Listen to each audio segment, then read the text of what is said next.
Hello,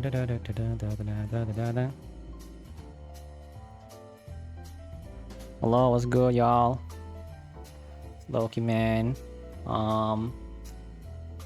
Today is a public holiday. It was a Deepavali, and today was a good day for me. So, feel like I want to stream the same game, Sherlock Holmes, and this time, this is the final case. So yeah, this is the final mission for this game, Sherlock Holmes Crimes and Punishment.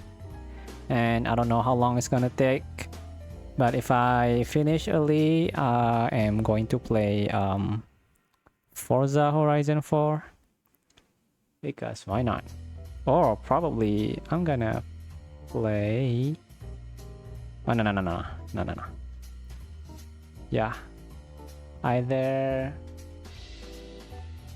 that, or I'm just gonna end stream if I finish the game.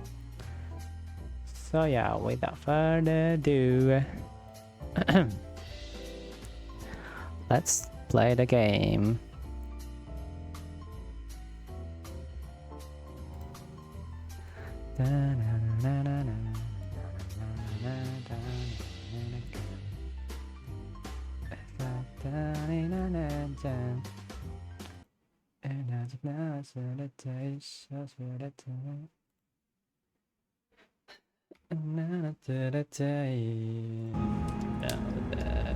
Without you. Okay, case. First mission, second mission, third mission, fourth mission, fifth mission. A half moon walk. Yeah, this is the final mission. Let's rewatch the cutscene because I kinda forgot how it goes.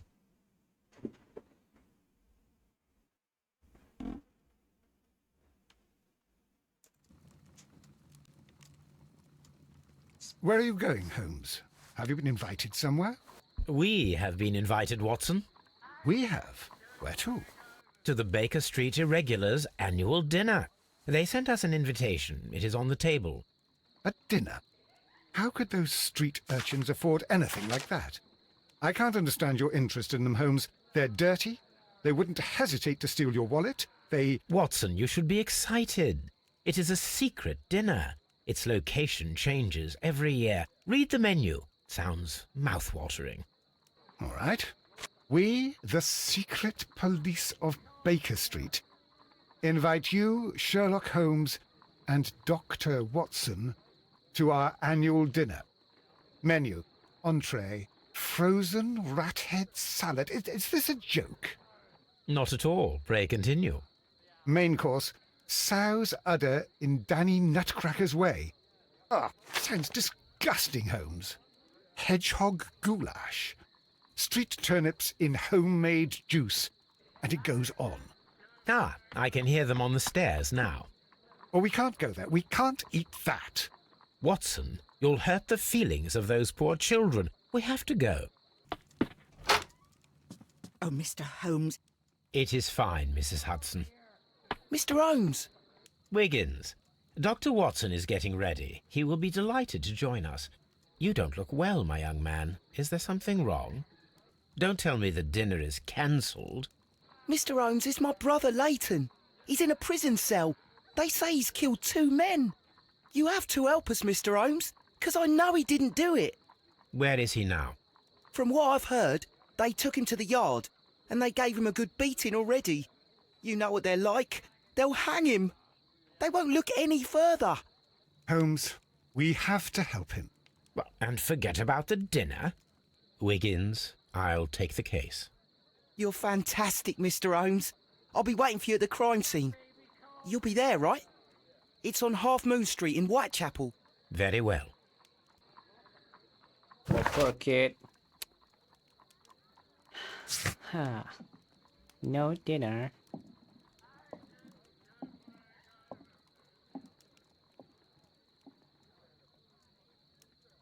Young Wiggins of the Irregulars.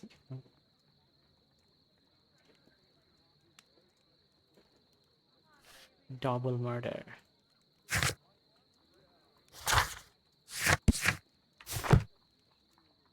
Which one should I go first? This is where I keep my post.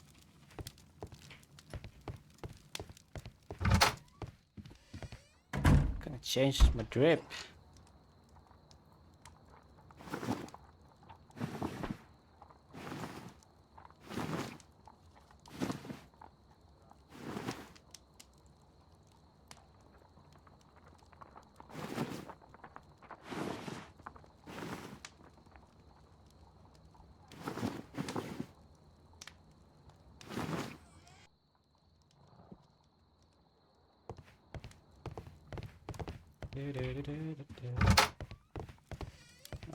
Where do we go first, Dr. Watson? Holmes, poor little Wiggins needs our help.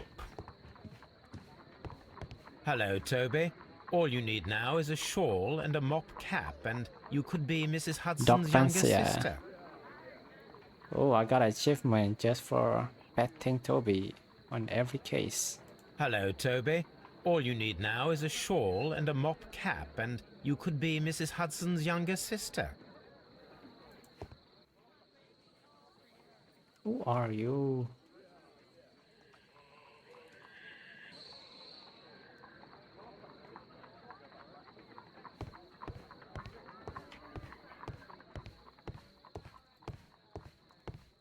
A map of London and the surrounding.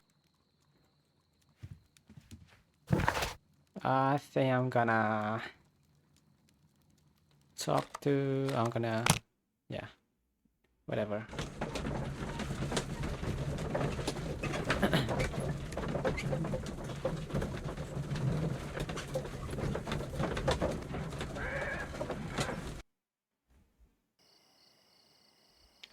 Half Moon Street.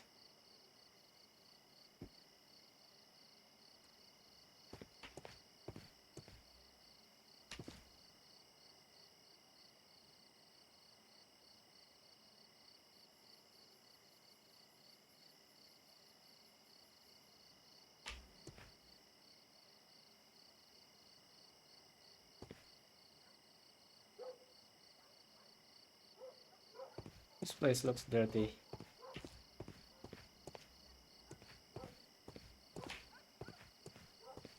I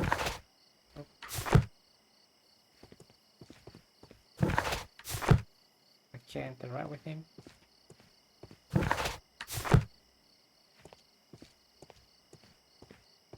Locked. Locked.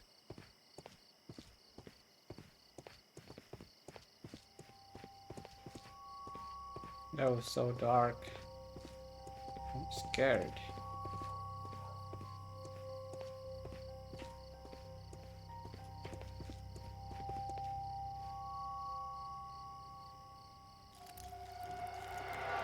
Please, gentlemen, leave the scene now. Oh, Mr. Holmes, is that you? Good evening, Constable... Constable Marrow. I was here with Inspector Aberline during the Ripper case, Mr. Holmes, back in '88. But then this is nothing like that case. With this one, we've got the murderer, the weapon, and the statements, which speak for themselves. Of course, Marrow. But you know that appearances can sometimes be deceiving.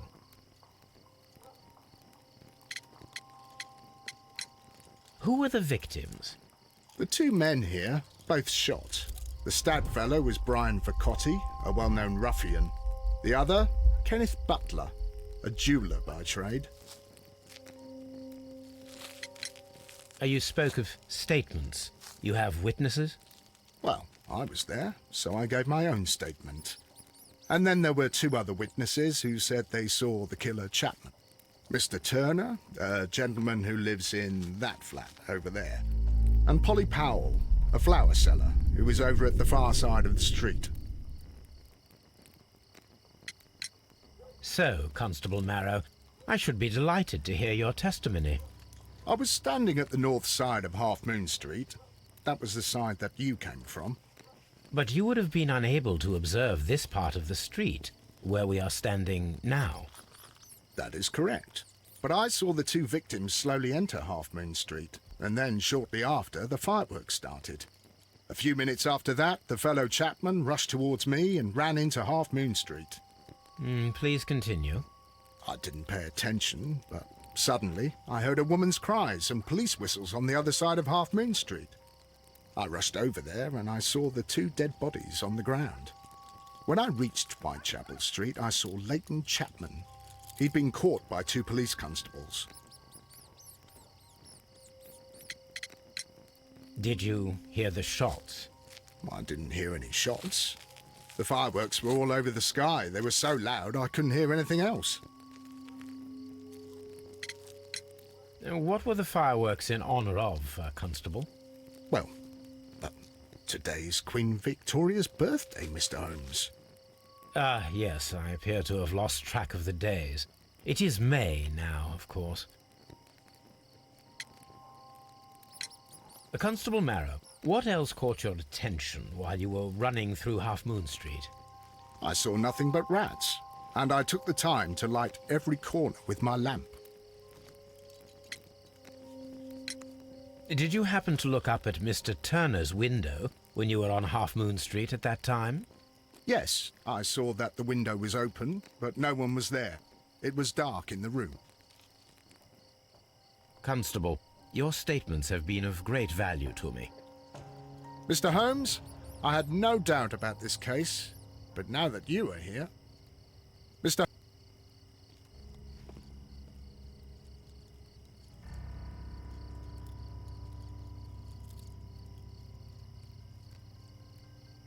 A tattoo from Westgate Prison. Vicotti must have done some time there.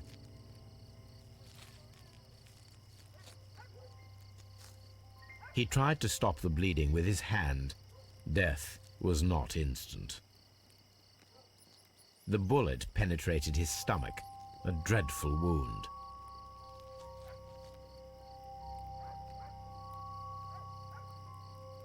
Brian Vicotti suffered greatly. What a terrible way to die.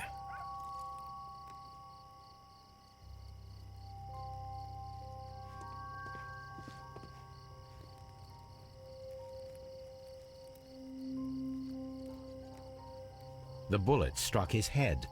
This man didn't stand a chance.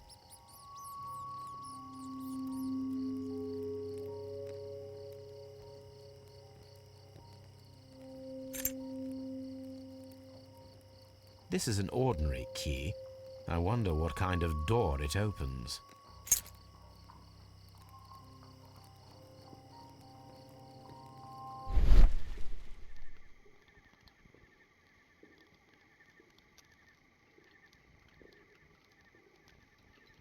A piece of wood that has stuck between the cobblestones.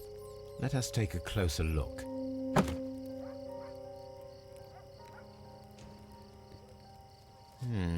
This shard of wood is quite new.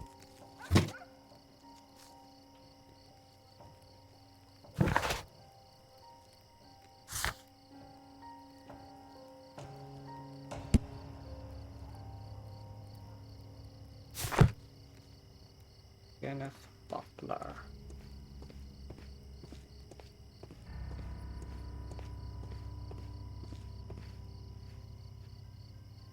Good evening, Mr. Turner. I heard Constable Marrow reply to you as Mr. Holmes. Are you that detective gentleman? I've heard of you. And, well, I know things about this evening. Excellent. Might we hear your story?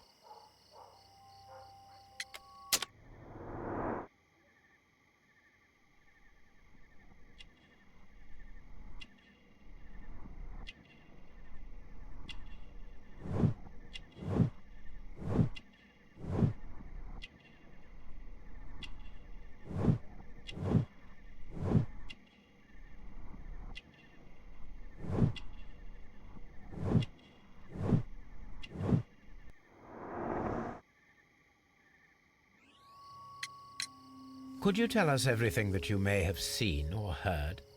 I was already in bed when the fireworks started. A few moments after, I clearly heard 2 gunshots from outside. Please continue.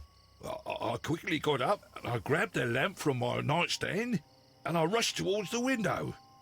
I looked down and I saw 2 bodies. And there was a man with a gun who was standing nearby. Where exactly? Well, near this body. Did he notice you? I don't think so. He rushed towards Whitechapel Street without looking around. Mr. Turner, did you see anyone else in the street? No, I saw no one but that man, the murderer, the fellow they caught. Were the two shots you heard consecutive? Yes, there was a very short pause between them, and they sounded different somehow. It seemed to me that the second shot was louder than the first. That is an interesting comment. Mr. Turner, what were your actions after you stepped up to the window? I was afraid that the man with a gun might return, so I stayed close to the window till I saw the policeman coming in the Half Moon from Whitechapel. Then I walked out to tell them everything I saw. You have helped us a great deal, Mr. Turner. I'm so glad that the murderer has been caught.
Mr. Turner, you have stated that you remained close by your window after the crime, is that correct?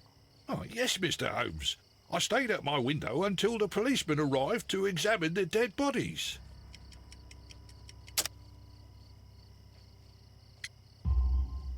That is very interesting, Mr. Turner. Constable Marrow stated that he did not see anyone at the window when he was running through Half Moon Street. Well, I think Constable Marrow and me, we might have been distracted by the whistles and shouts coming from Whitechapel. We could have missed each other somehow. You understand what I mean? It was a bit of a stressful moment, to tell you the truth, sir. Allow me to form my own theories, Mr. Turner. Would you mind showing me the view that you had from your window? Not at all, Mr. Holmes. Please, follow me. Mr. Turner appears to live very modestly.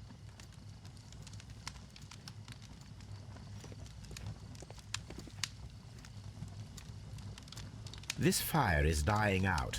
It was last tended to over an hour ago.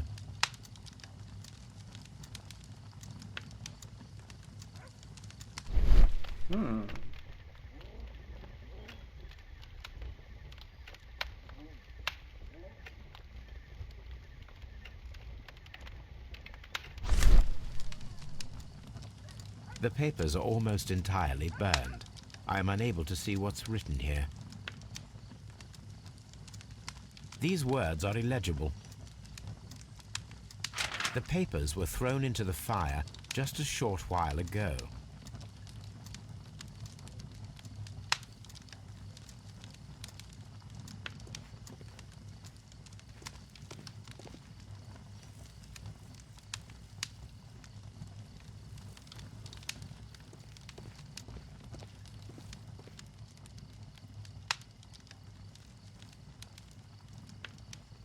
The books on this shelf are in a mess. It looks as though Mr. Turner was trying to find something in a hurry here, a short while ago.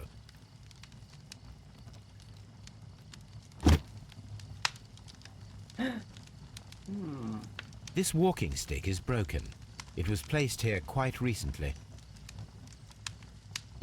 A perfect match. Perfect match. So, Mr. Turner broke his stick when it became stuck between the cobblestones. He did not mention that he was so near to the victims.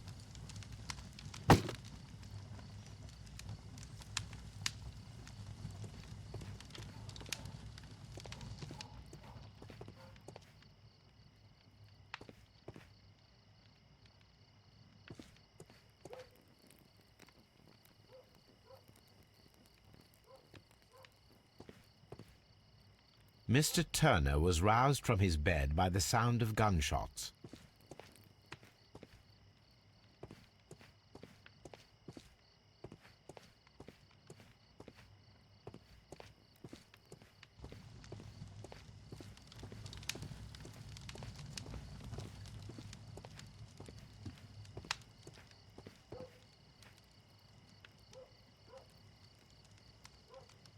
This kitchen knife is quite sharp.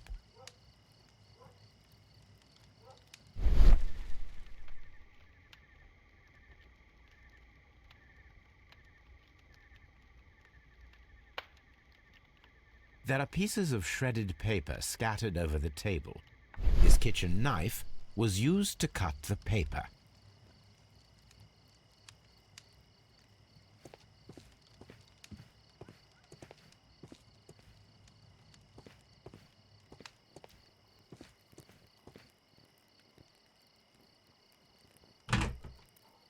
So, that's the view Mr. Turner had when he opened the window.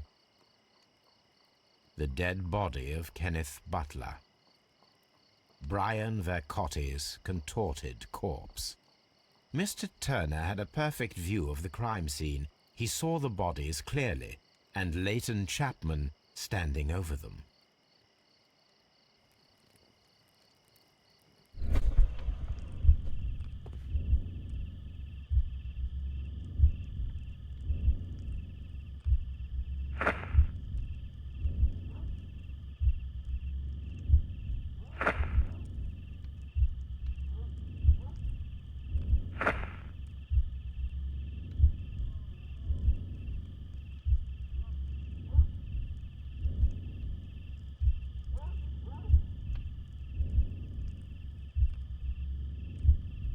No, it didn't happen this way.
No, it didn't happen this way.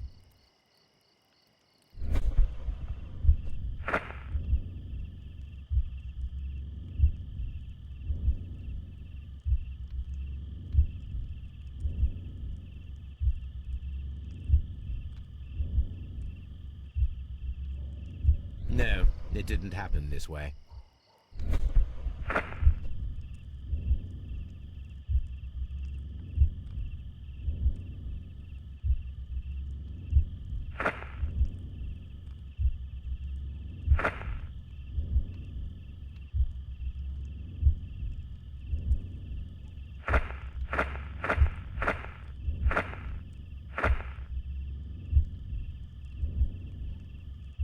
No, it didn't happen this way.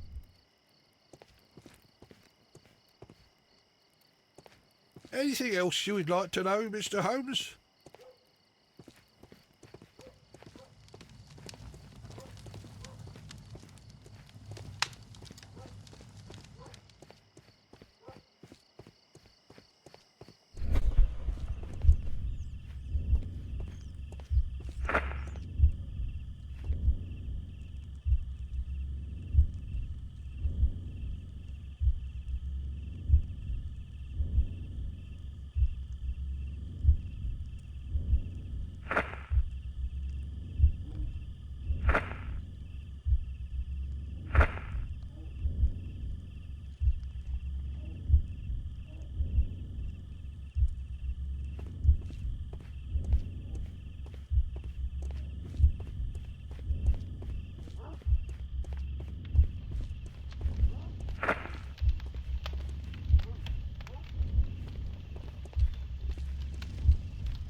So Mr. Turner used a book to hide an object that he found on Kenneth Butler's body. The question is, what did he find?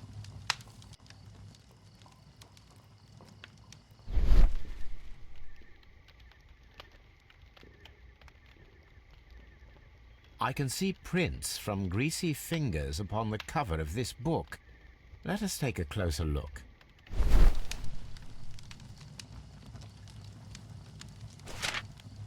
Well now, what a find! A precious jewel, concealed inside a book. A bracelet with a unique ram's head design, a distinctive feature of ancient Grecian artifacts, probably of the Hellenistic era.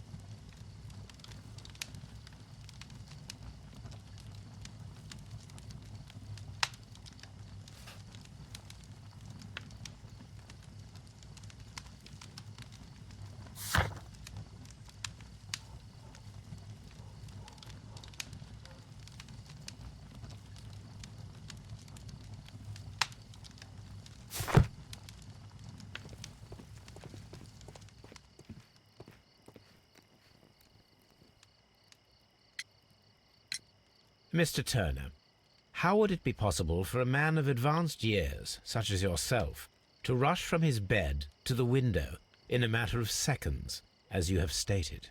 Well, I'm able to move very quickly, despite my age. And when the situation requires it, Mr. Holmes. I highly doubt that, Mr. Turner. I observe that you suffer a severe limp due to your injured right leg. It would have taken at least 10 seconds for you to approach the window. That means you could have easily missed something or someone in Half Moon Street during that time. You're right, Mr. Holmes. I could have missed something. But it did seem to me that everything happened so quickly. Time can pull tricks on you. And what of everything else that you told us? Mr. Turner, it is vital that we have your complete and true statement.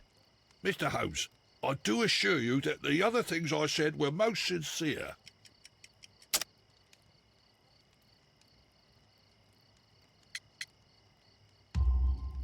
Mr. Turner, you were not sincere with me.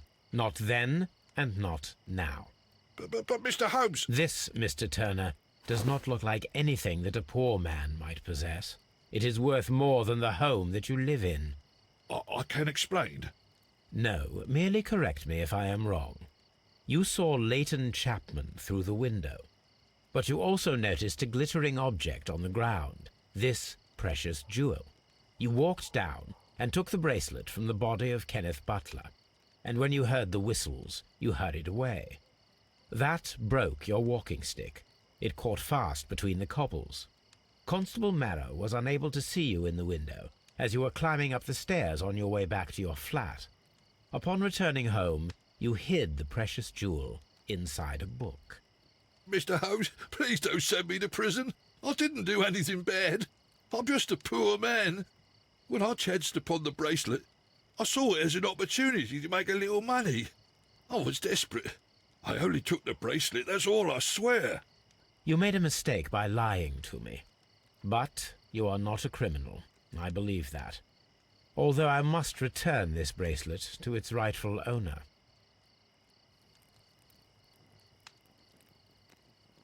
That's why it's better to stay at home at night.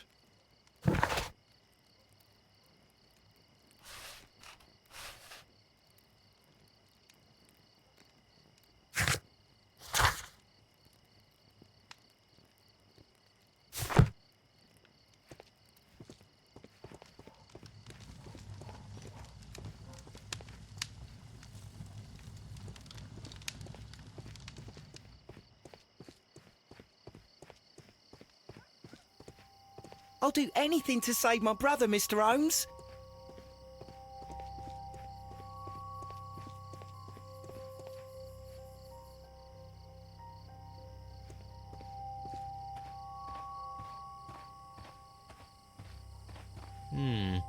This mirror is turned towards Half Moon Street.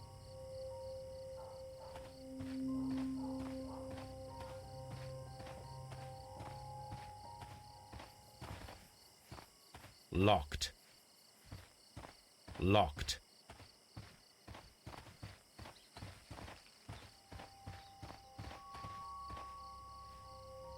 Mrs. Powell? What do you want? My name is Sherlock Holmes. I'm assisting the police with their investigation of the crime that took place this evening. Well, I've already gave my testimony, but very well.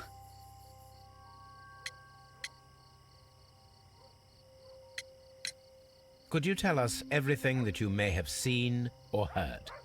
Yes, yes. I was selling my flowers as usual, and then the fireworks began, in honour of Queen Victoria. I enjoyed those.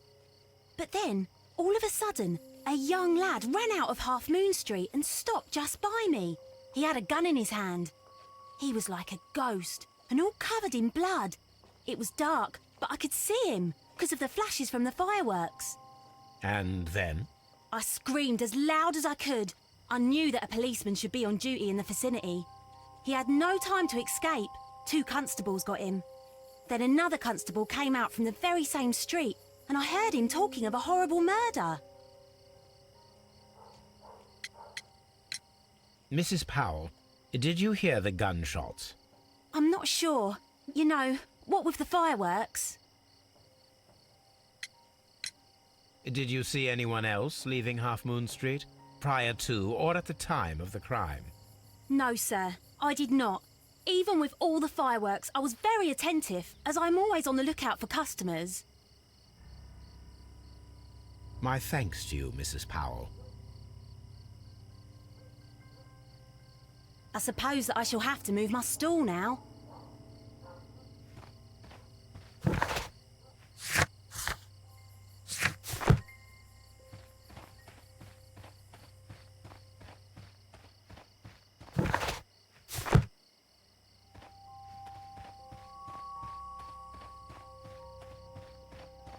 Locked.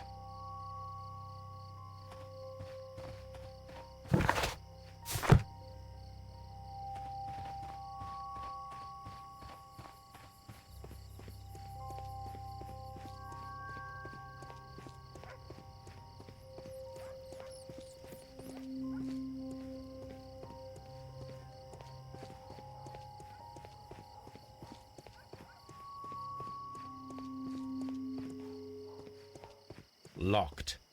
Locked. Locked.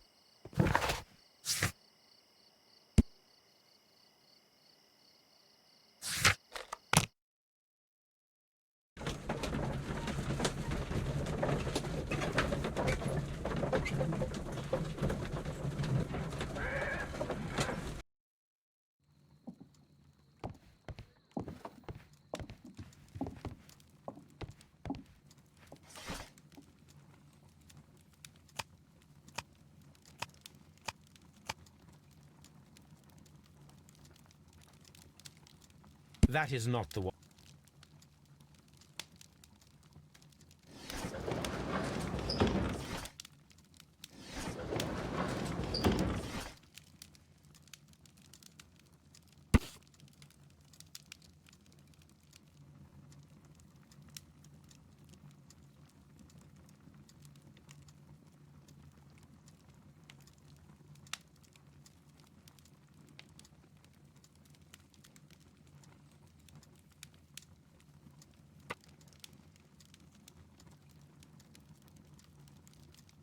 Here it is. I need to continue my research in my archives.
Here it is.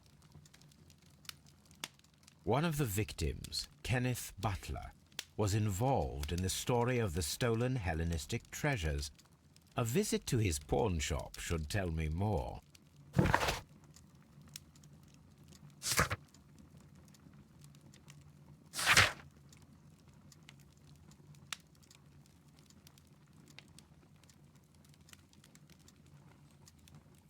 Oh, what is this?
Aren't you the guy from the first case?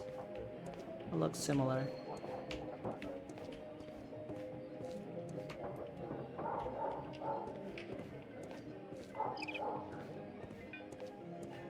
Pawn shop.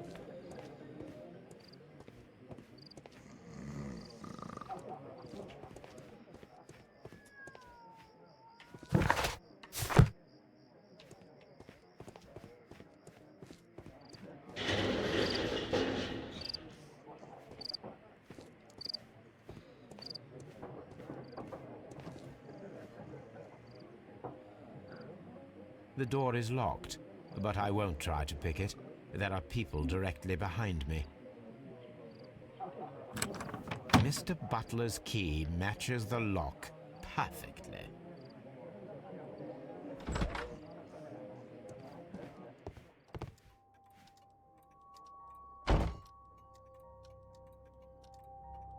Crampons and a sharp ice axe would only be brought here by a mountaineer.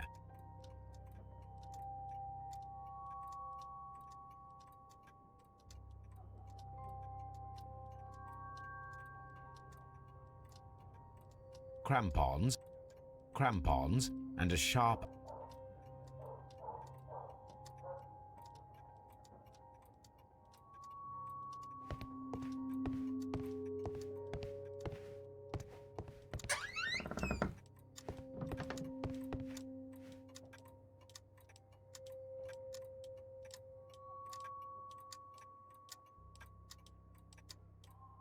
a flare pistol. Perhaps it was pawned by a destitute sailor.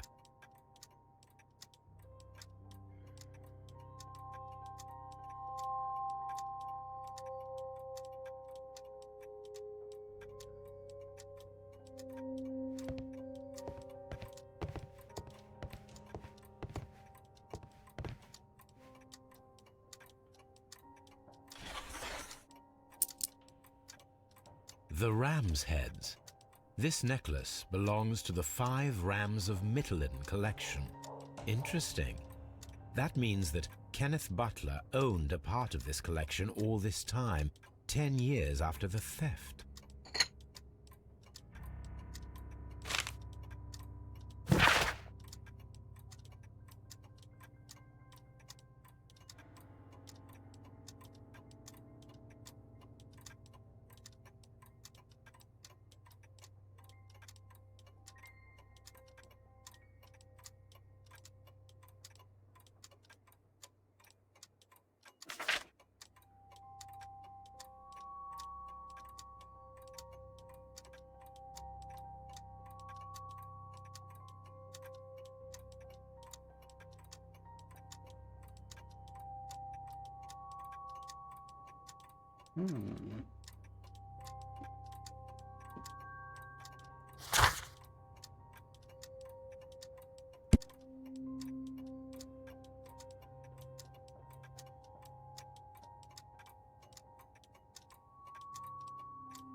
It looks as though Mr. Butler kept a careful record of his operations.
Mr. Holmes, whatever brings you here so late at night?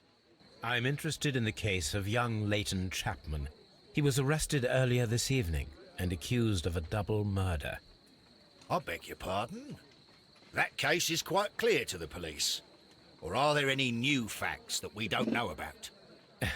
Who knows, Inspector? Look, you are free to investigate, of course, Mr. Holmes. Chapman was arrested with a revolver in his possession, which you can find in the evidence room. The suspect himself is in custody. Did you find anything else on his person? A few personal belongings. Nothing particular, Mr. Holmes. Thank you, Lestrade. Mr. Holmes, what is the trouble with that lad? Isn't he guilty of murder? Mr. Shapes of noses.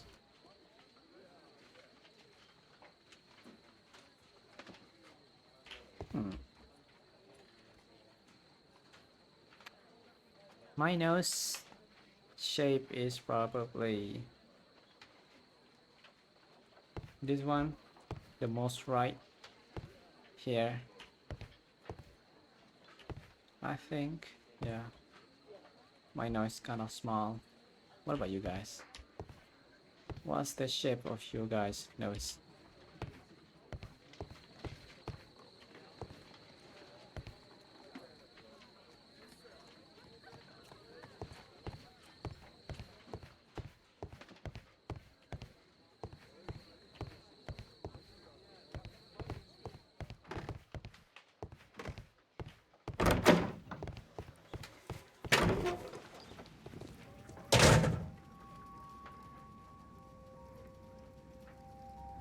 So this is the gun that Leighton was holding when he was caught by the police. It is a Webley revolver, a reliable weapon. It seems as though the shells were not removed from the cylinder.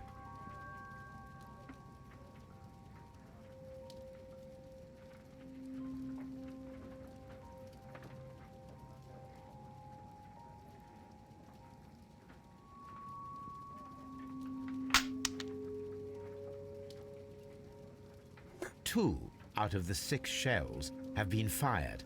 There were 2 shots.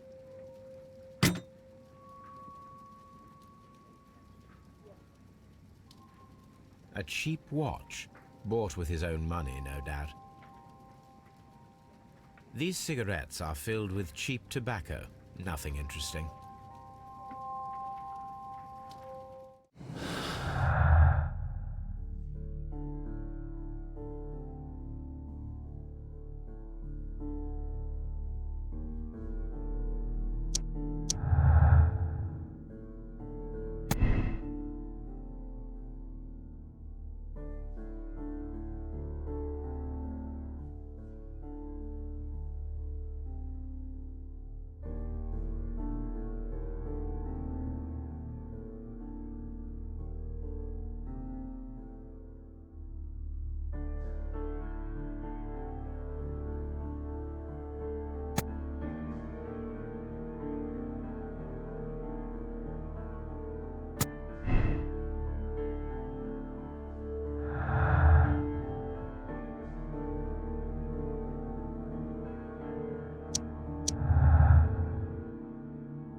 Please escort this suspect for interrogation.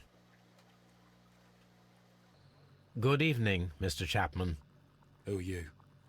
I've got nothing to say. It's all a mistake. Calm down, Leighton. I have come here to help you. To find out if you truly are innocent, as your younger brother Wiggins has told me. My brother? You know him? Then that means you're... Sherlock Holmes. Oh, blimey. All right, Mr. Holmes. I'll tell you everything.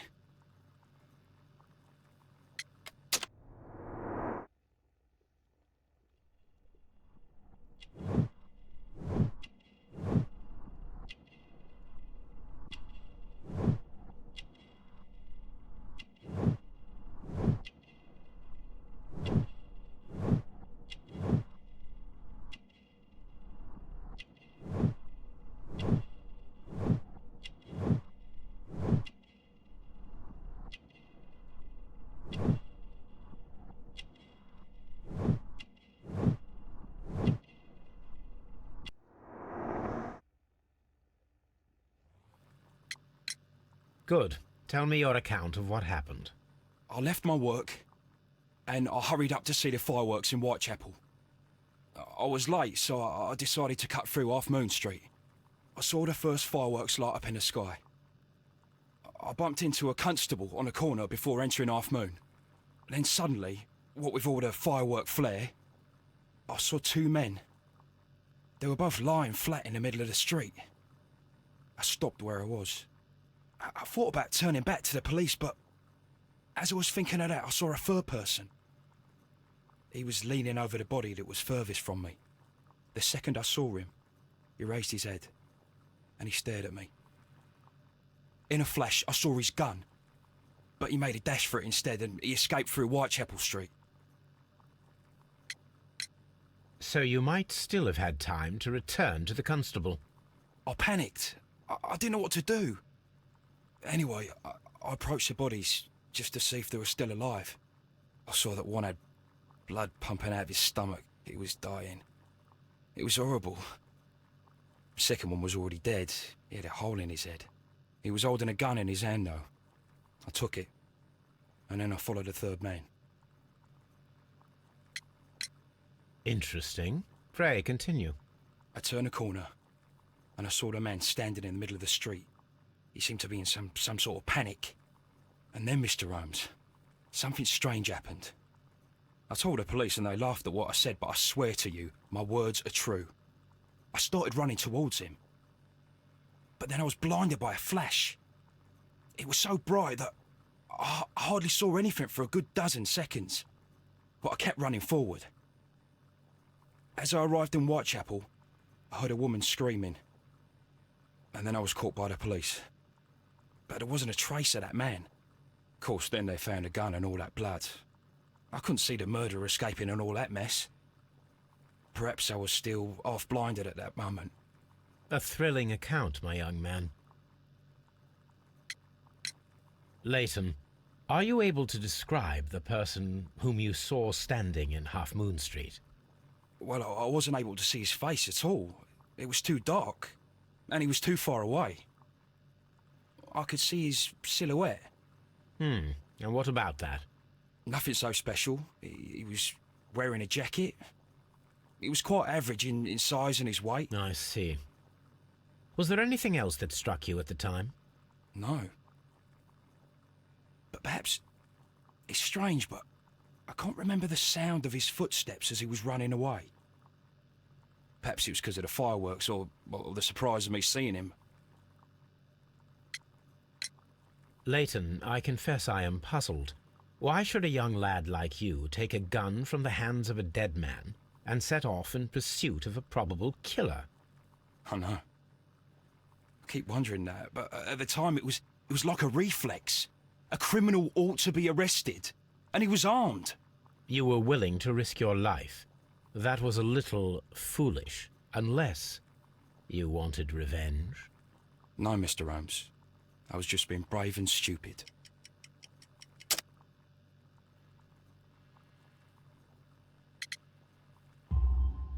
I'm sure that you were, but I believe that you may have recognized one of the victims, Brian Vercotti. You knew that gentleman well, did you not? However could you know that?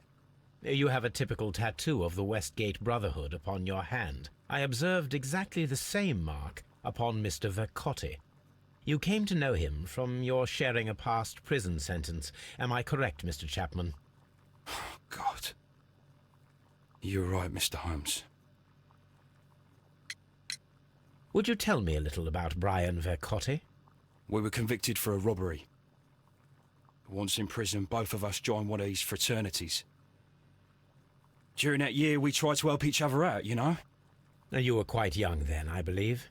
Yes, Mr. Holmes, we were. We'd only stolen a pound of meat. After we were released, and when I saw what my little brother had become, I decided to work towards living an honest life. And Vercotti? He had a hard time.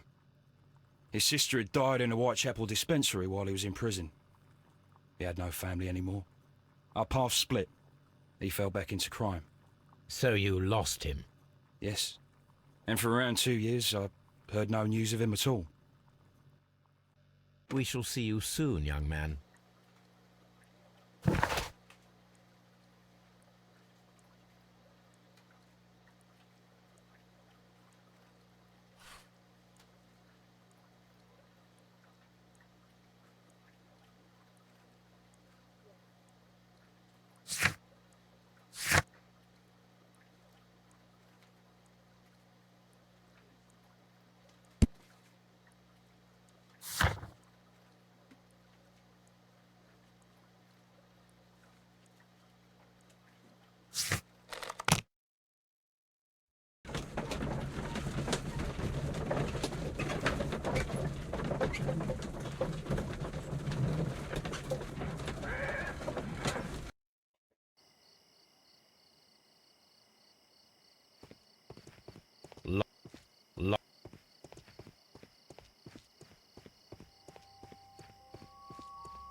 What's up with you, lad?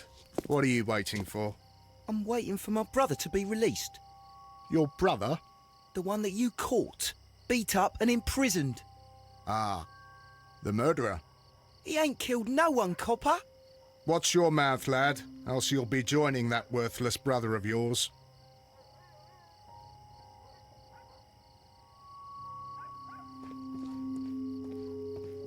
It would be my pleasure to assist. I'll do anything to save my...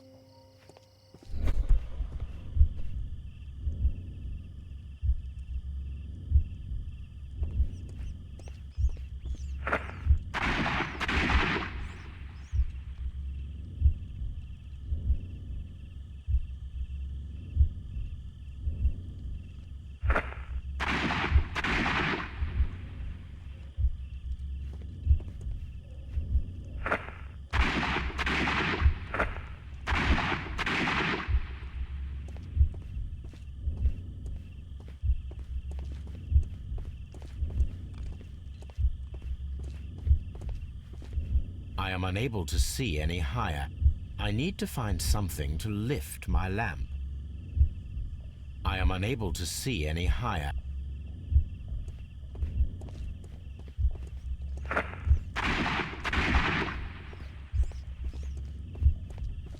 I am unable to see any higher.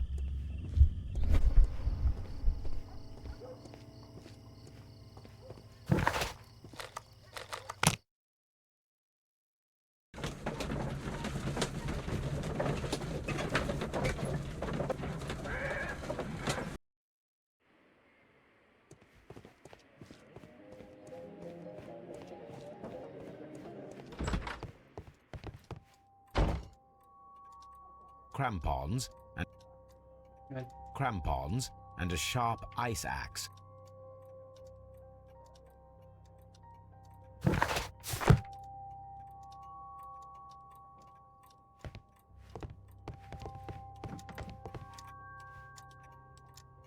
A flare pistol.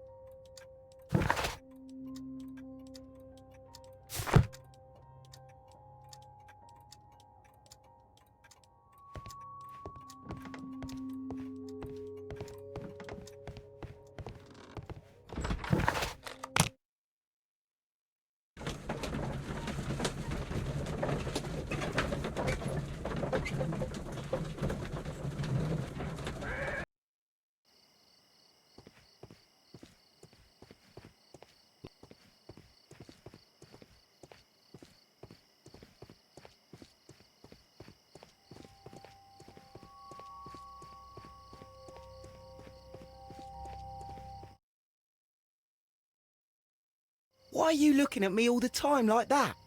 I'm just watching you, lad. I never know what to expect from people like you. People like me? Yes, street beggars and thieves. I ain't a thief. Oh no?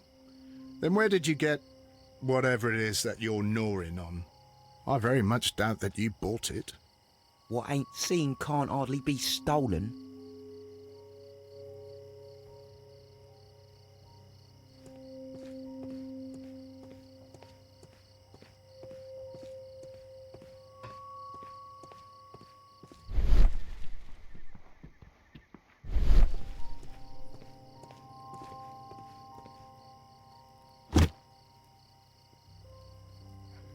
This should be useful.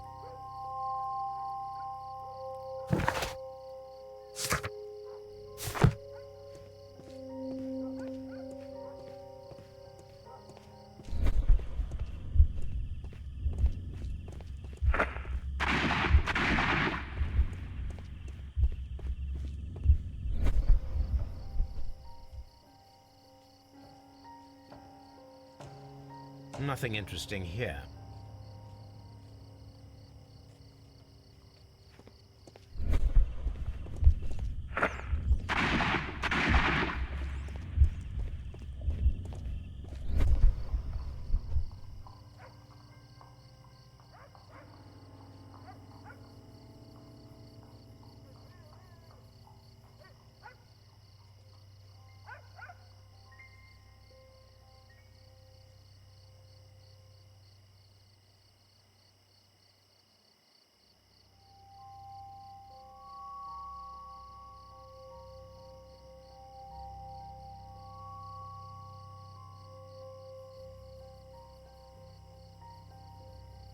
This is most definitely a bullet hole.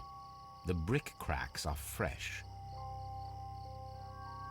Watson, there was a third shot fired in this street.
Lee and Chapman committed double murder. Hoffman Street.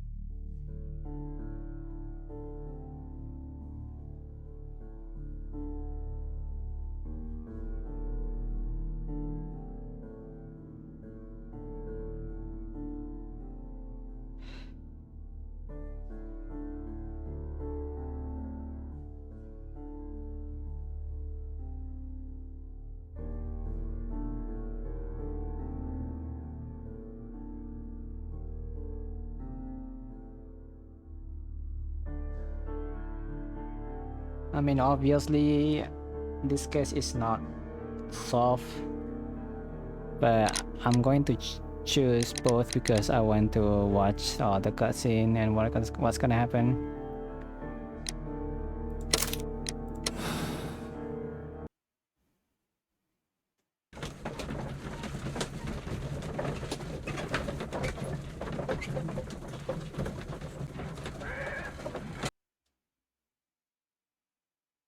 You committed a terrible crime, Leighton Chapman.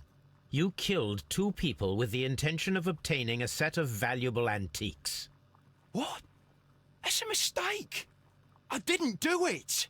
However, your brother Wiggins came to me. He needs you as much as you need him. I have faith that you will not err again, so I have decided that you shall avoid a harsher fate. Mr. Holmes has convinced me to ease your sentence, but you'll still be imprisoned, lad. Mr. Holmes, but you promised to save him. Mr. Holmes, would you promise to save him? I will, kid. Don't worry.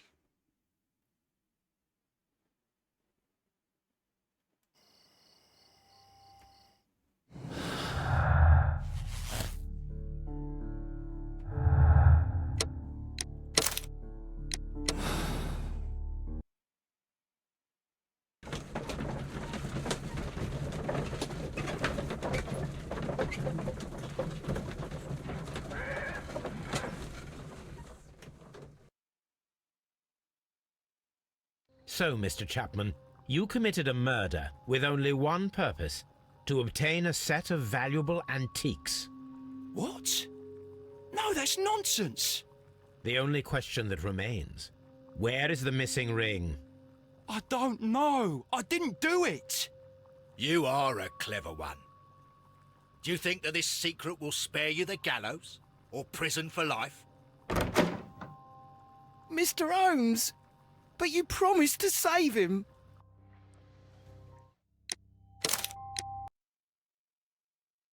Dun, dun, dun, dun.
Constable Marrow, I would value your assistance in this investigation.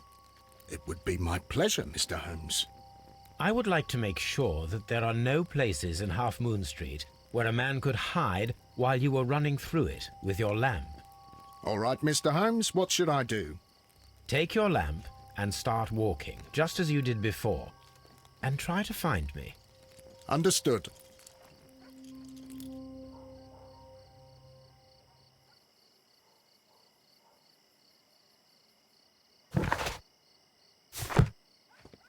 I shouldn't look for Mr. Holmes here. He's hiding in Half Moon Street.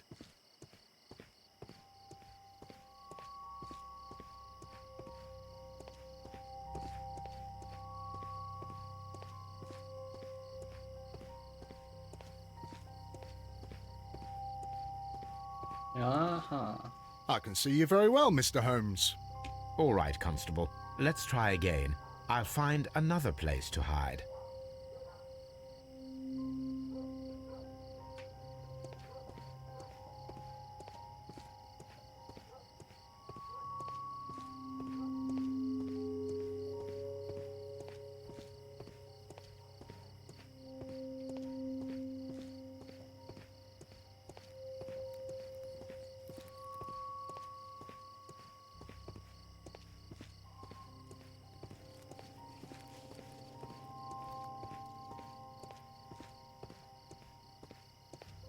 Where are you, Mr. Holmes?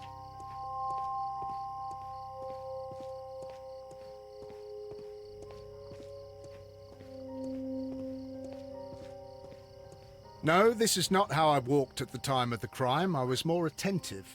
Let's start over again. Oh dear, where did you hide? Up here?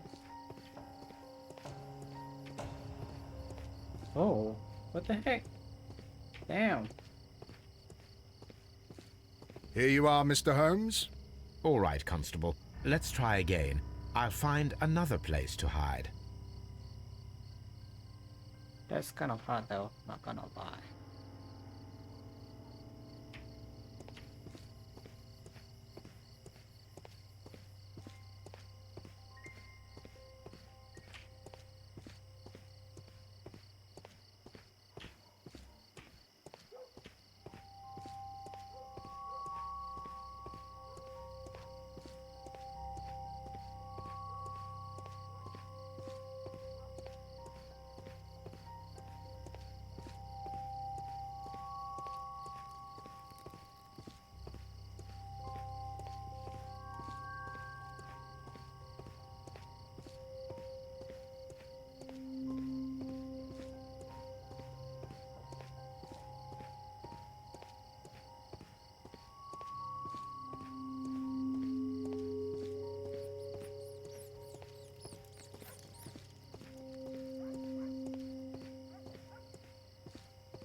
Oh no.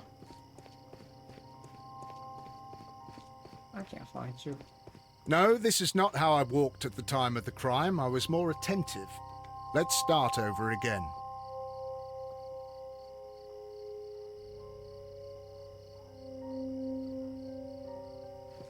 I shouldn't look for Mr. Holmes here. He's hiding in Half... Wait, where you at, bro?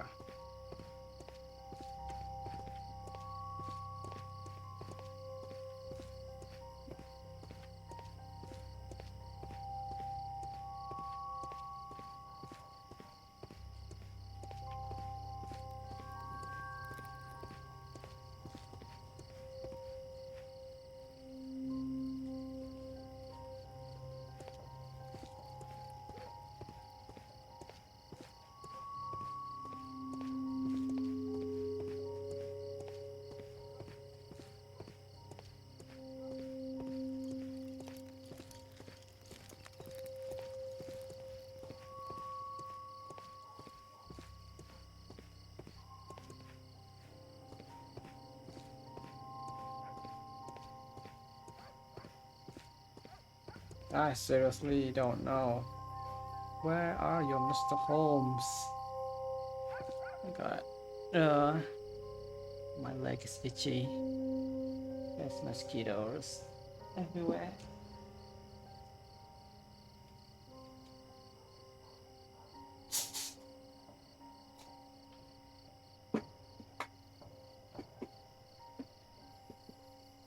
Oh, Mr. Holmes. Mr. Holmes. Where are you? Are you up here like a Spider-Man?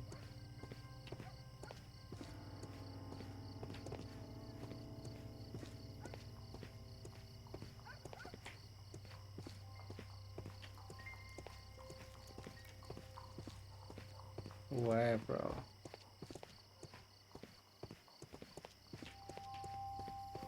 Oh, Mr. Holmes, it wasn't difficult to find you at all. It is obvious now. No one could escape Constable Marrow's lamp while hiding in the street.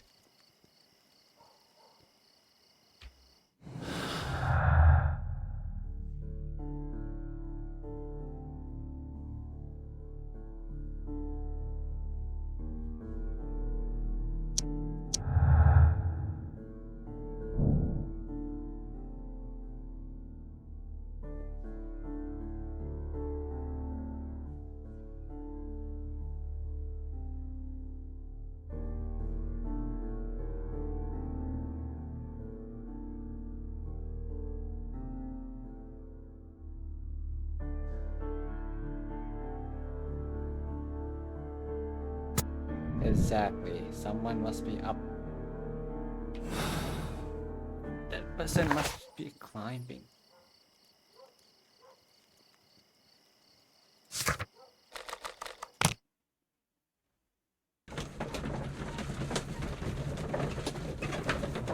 Bum, bum.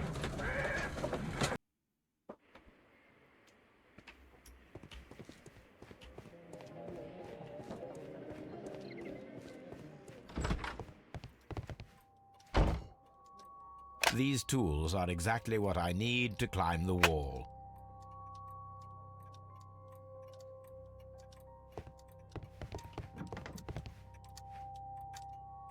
This is exactly what we need in order to imitate the flash of the fireworks.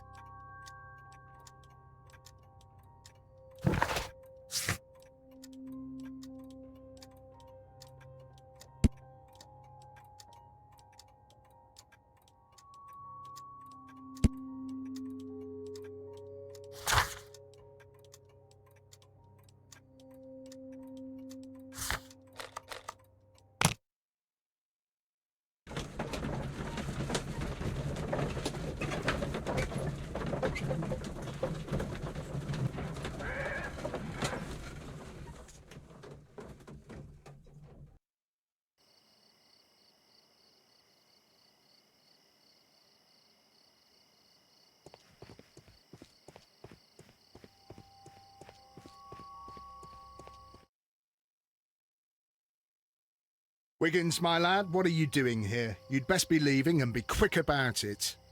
I've done nothing wrong. You'd learn more by watching Mr. Holmes. He knows exactly what he's doing. Not like you. Oi, watch your tongue.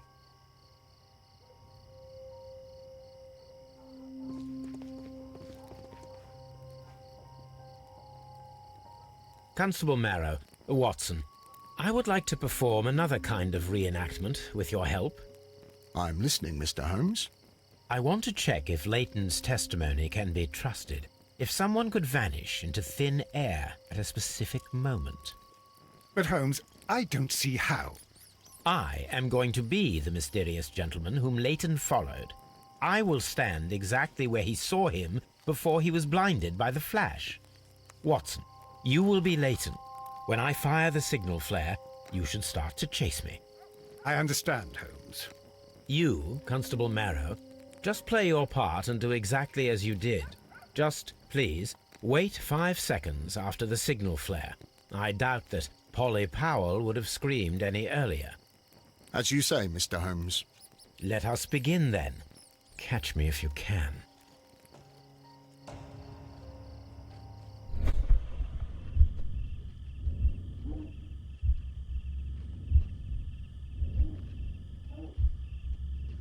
This wall is cast in shadow. It would be difficult to see anyone scaling it.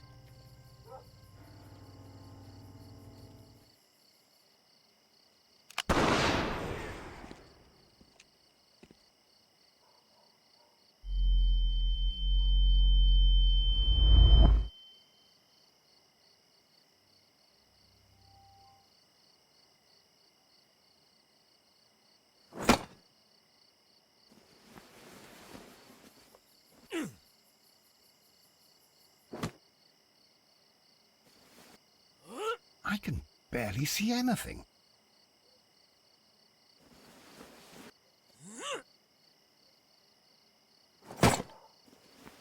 Holmes? Are you there?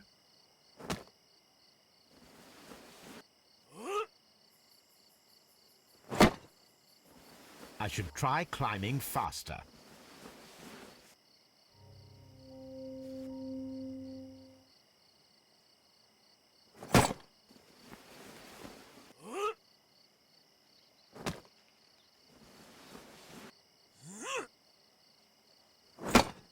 I can barely see anything.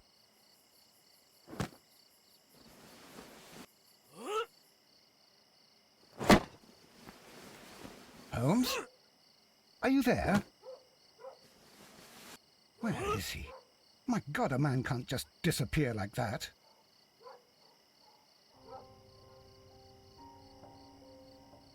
Holmes? Holmes? Where are you? I cannot see you, Mr. Holmes. Dr. Watson, it seems that Mr. Holmes has disappeared. Don't worry, gentlemen, I am up here, above your heads. How on earth did you get up there, Holmes? I am using crampons and a climbing axe, although the person we are looking for did not leave any traces of such tools. Constable, is there any way to get to the top of this building? Yes, Mr. Holmes, I can show you. The door to the building can be found from Whitechapel Street. Gentlemen, I am on my way down.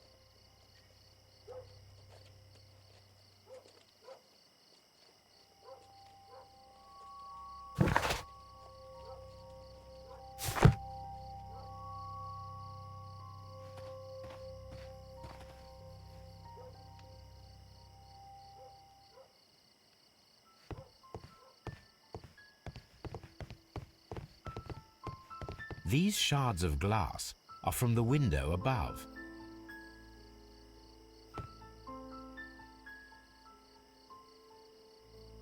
It's empty. Someone broke through the window to get inside the attic, but in his haste he ripped his jacket.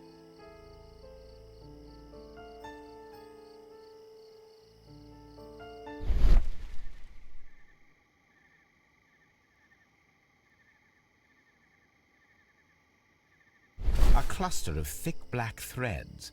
They're unusually strong. I should examine them under the microscope. We can conclude that the person whom Leighton saw climbed up the wall, broke into the attic window, and escaped through the hatch.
Let us take a closer look.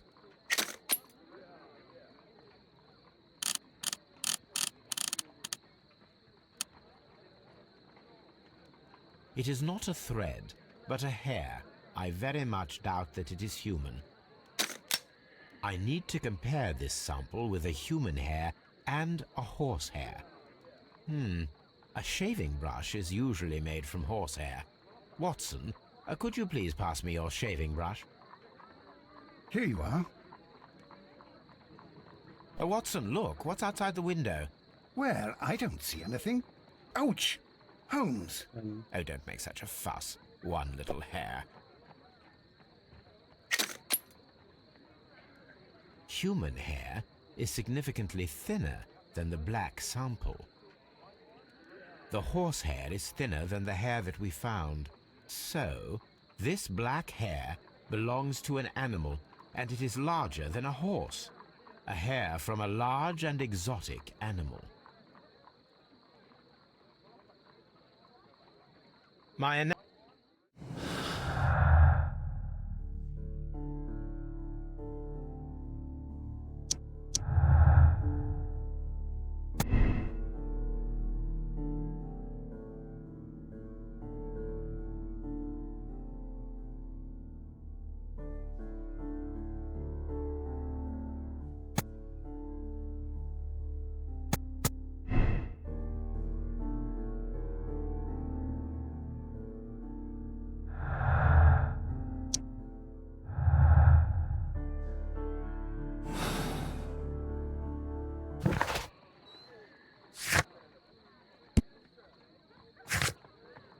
Of the crime. What? I am missing something, but what is it?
Look here, lad. You'd better go home and start thinking about what a fine pickle your brother's landed himself in. Ha! But he'll be free tonight, 'cause he's innocent. Don't be daft, lad. It's a closed case.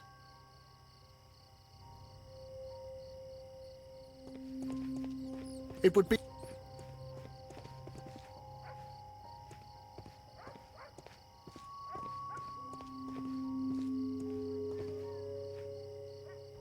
Mr. Holmes? We have good news for you, Wiggins. The investigation has proven very interesting so far. We found facts and details that confirm your brother's innocence. I knew it, Mr. Holmes.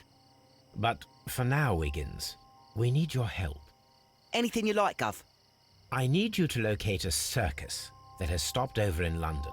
It needs to have disposed of at least one exotic animal, a very large one. You can count on me, Mr. Holmes.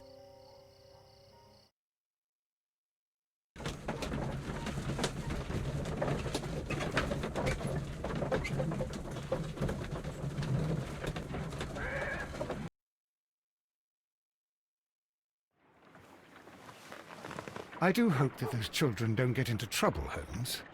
Don't worry, Watson. I predict some news in 7 seconds. Mr. Holmes, we found it. Here it is. And this is a young Indian elephant, the highlight of the show. Duval Brothers, a well-known travelling circus that is currently stopped in London. I believe that is exactly the type of circus we are looking for. I'll pay it a visit.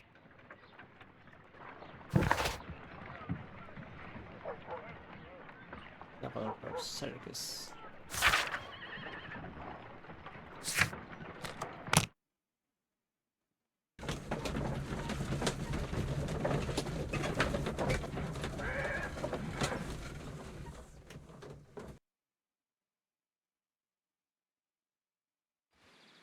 Aye, you!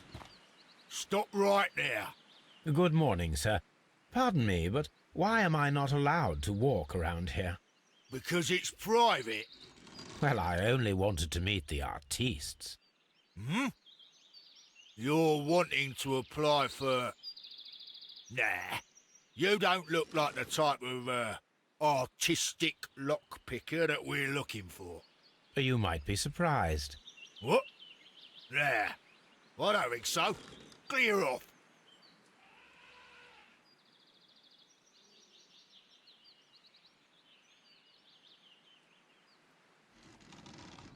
You're a bit slow to catch on.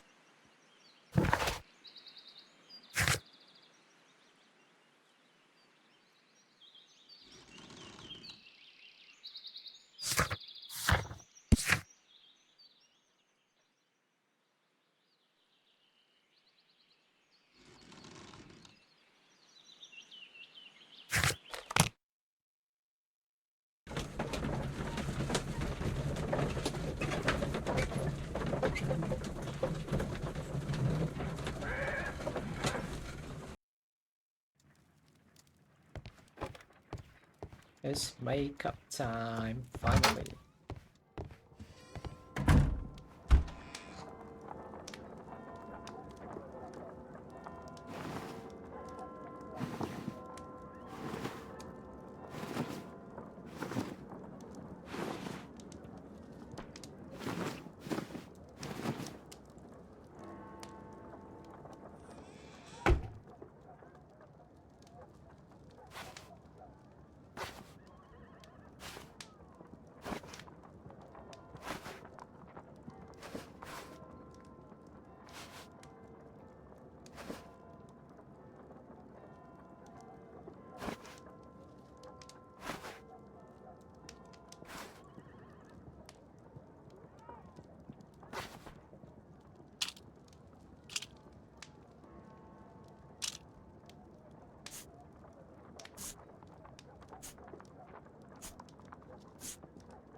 Hold on.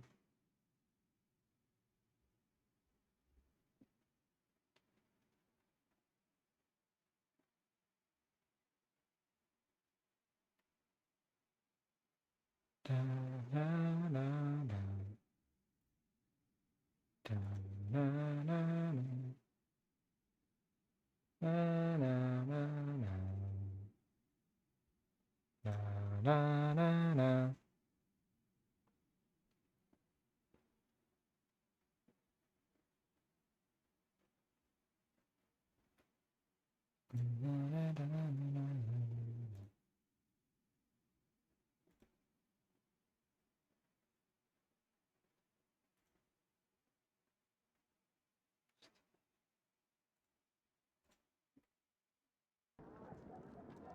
How do I look like?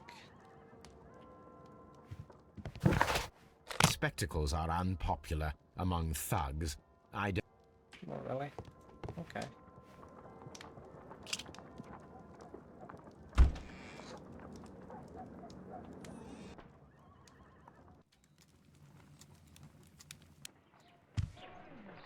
Stay where you are. What are you doing here, and where is Sherlock Holmes? Calm down, Watson. Take deep breaths now. It's me. Oh, thank God, Holmes. I can't get used to your disguises. Thank you, Watson. That means I am ready to go. Hello, Toby.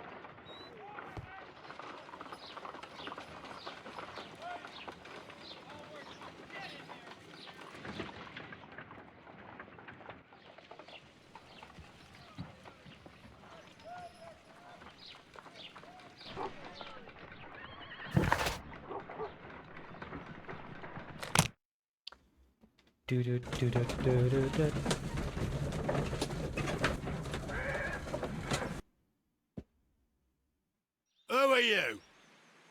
What's your name? My name is Nigel. I'm here to open the locks. Talented, eh? Let's see. Go inside the marquee and show yourself to Charles Foley. And I'd highly advise you not to trick him. Got that? I've got it. Charles Foley is inside the marquee. Oh, this is a circus. Interesting.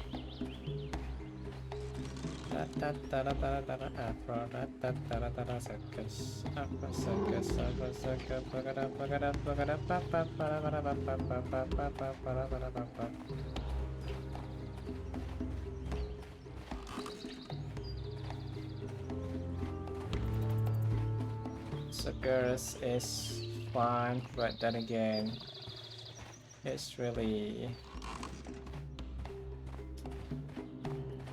I feel sorry for the animals though.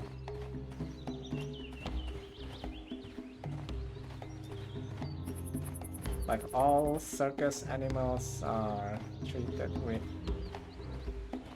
very cruelly.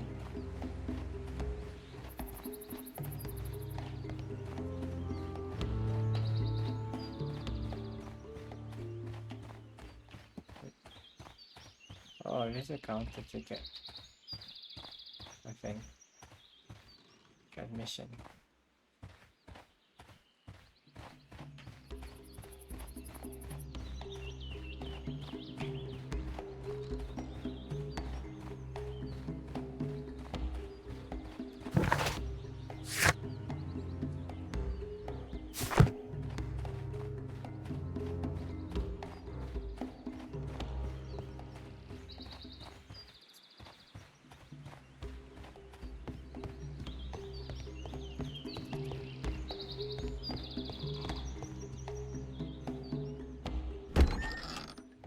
So, everything is here just as you asked. And what about the money?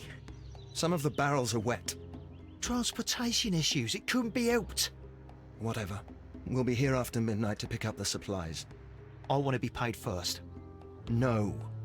You'll be paid after we make the transfer, as I said. Right? I hope that no one saw you. The police are on the lookout. Of course not. I'm a professional. Glad to hear it. Be ready for tonight then.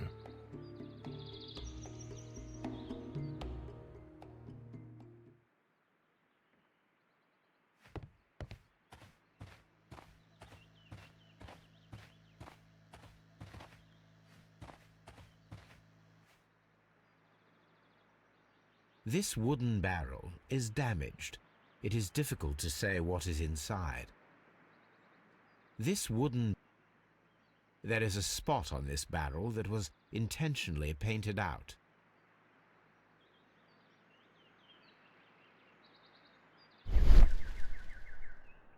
The crest of the Honourable Artillery Company. Could it be gunpowder? I need to be sure.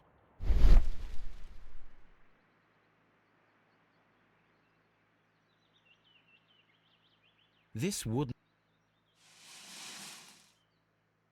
Judging by the fractions and the scent, I can confirm that it is, in fact, gunpowder. The barrels are roughly clustered. It seems as though they were brought here in a hurry.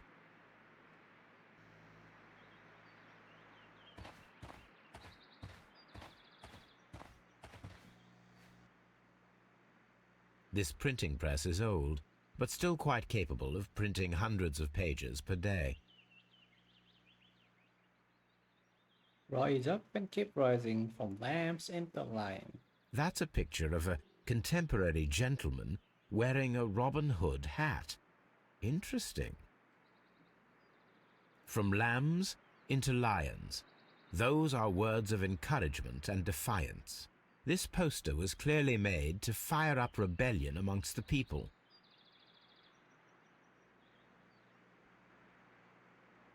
There are enough posters to paste across half of London's walls. powder kegs, a printing press, and a great many blank papers. All of this was stolen by the Merry Men quite recently, and these poster samples. I am quite sure it is not a coincidence. The Merry Men are planning some sort of sabotage. Stop right there. Who are you? Are you Charles Foley? Maybe. They say that I can open any door. Do they now? We'll see that lock near the chains on the table over there. Open that. Oh goodness.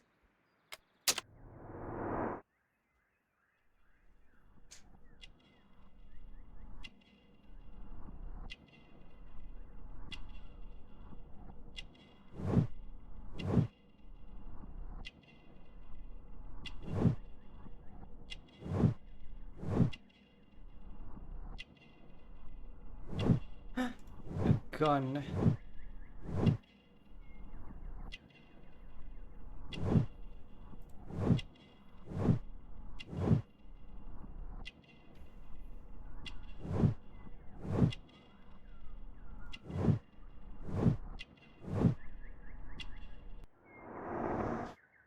Methodical man, gather 26 characters portrait.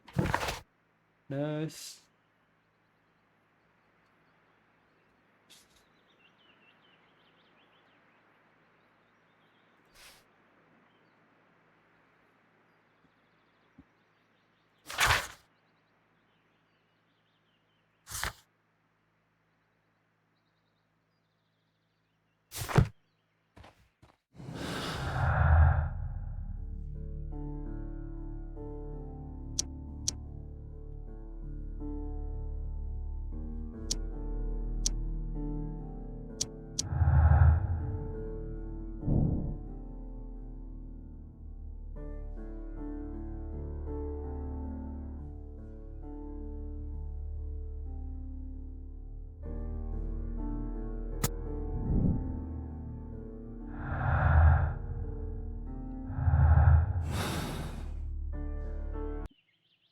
Are you still tampering with that lock?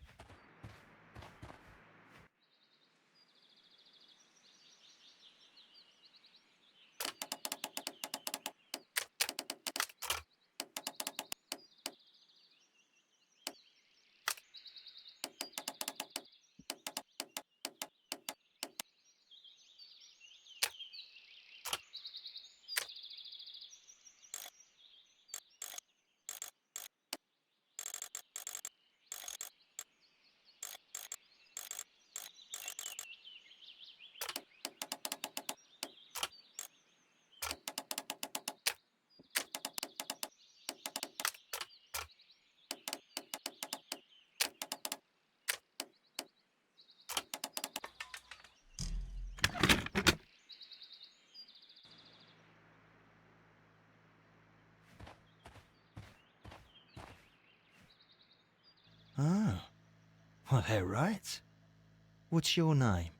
Nigel Shirley, from York. Ah, Nigel from York. Never heard anything about you. How'd you hear about me?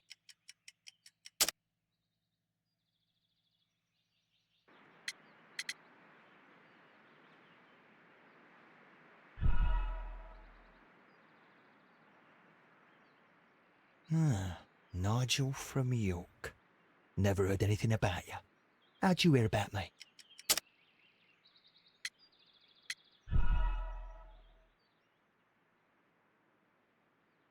Ah, Nigel from York. Never heard anything about you. How'd you hear about me?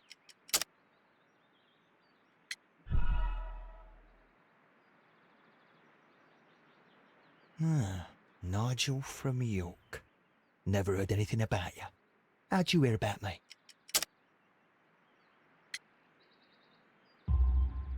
It's a long story. I met your brother, Vincent the Butcher Foley, in prison.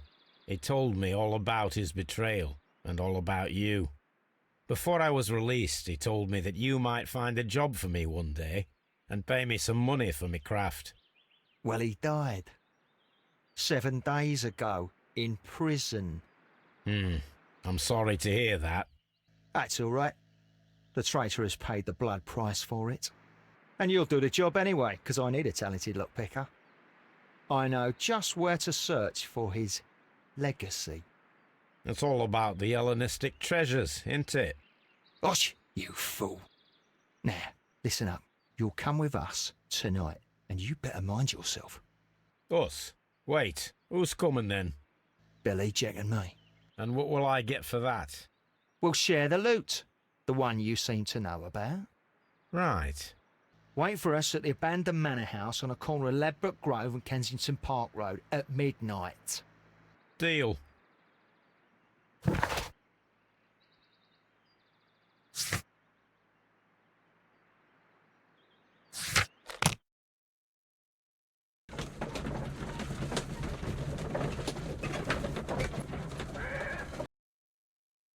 Here I am at the manor. Somewhere inside it are the Hellenistic treasures.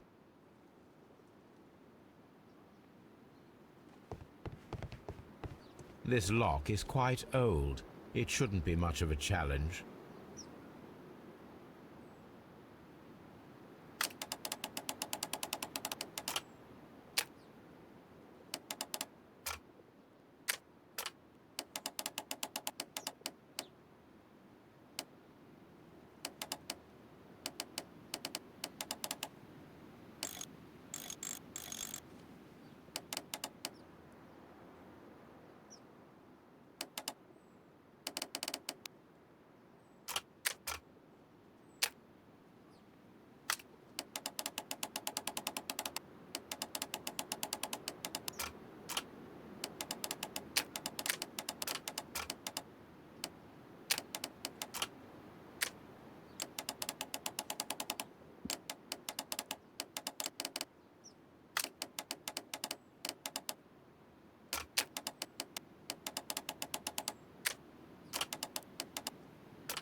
I need to find where the safe is hidden and lockpick it.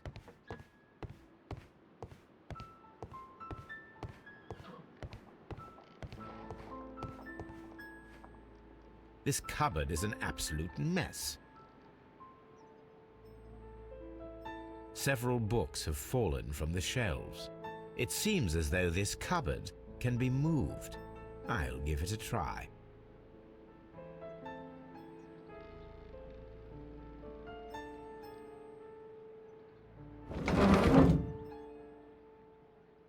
So, that's the lock I must open tonight. Let me see.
What a surprise! Another lock.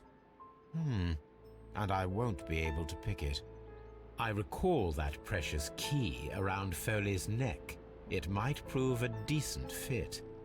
I suppose they hired me to only open the first lock. Let us wait for the thieves, trap them, and find out. Let us check the thieves' possible escape routes in the event that they are caught off guard by the police from the front door.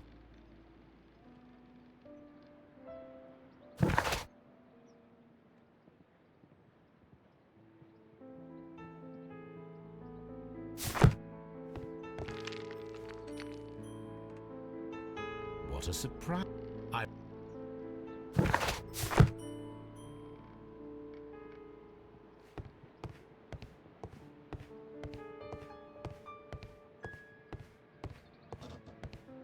This door is a perfect means of escape in an emergency.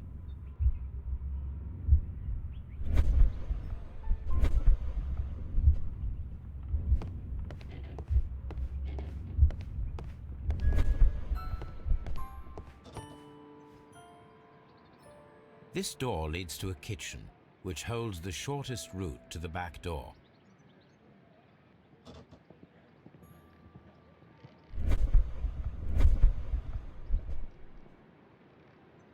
This door...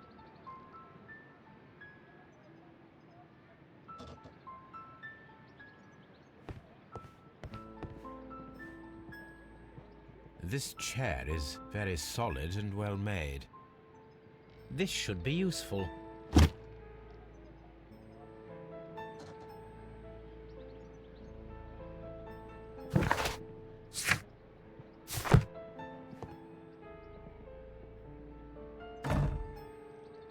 The door is now blocked. The door is...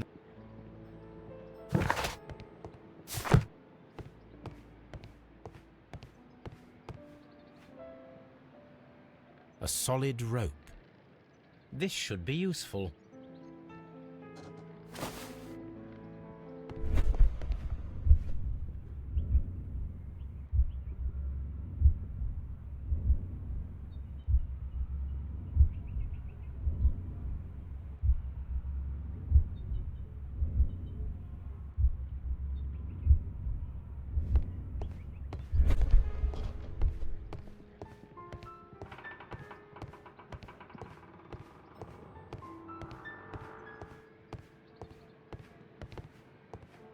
The ground floor window is a perfect way to escape the police.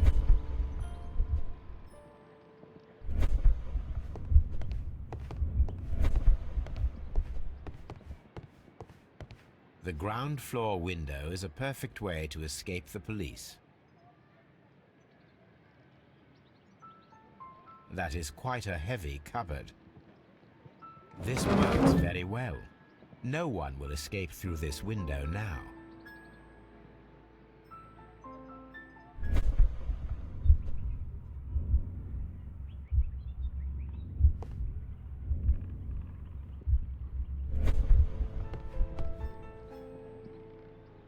This hatch leads to a cellar. There is no ladder. If anyone falls here, he will need assistance to get out.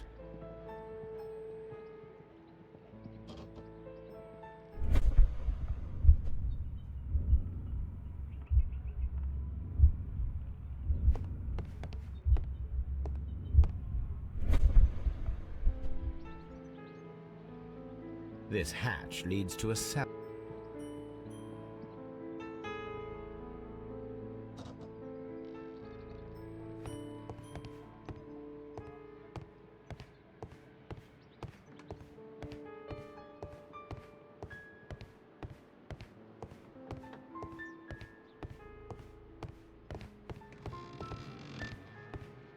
Although this window is high above the ground, it would be possible for one of the thieves to attempt to use it for their escape.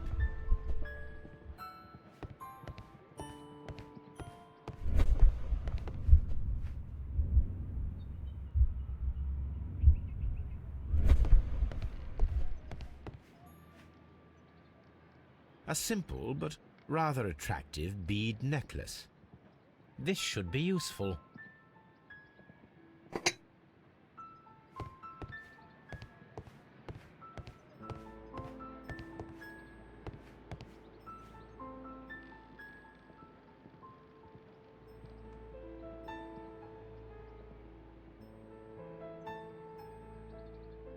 This is the perfect...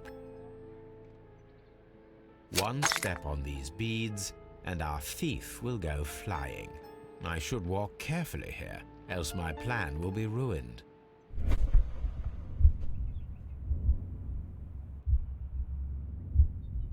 Any thief who finds his way upstairs will roll down very quickly.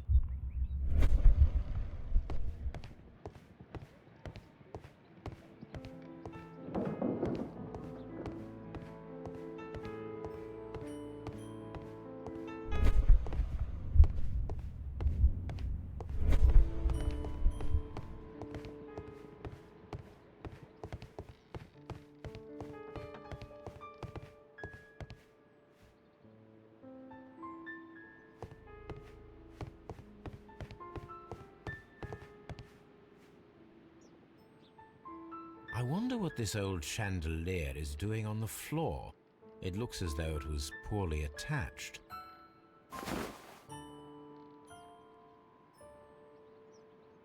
I suppose that the thieves already tried to open the lock with this formidable hammer, but they were unsuccessful.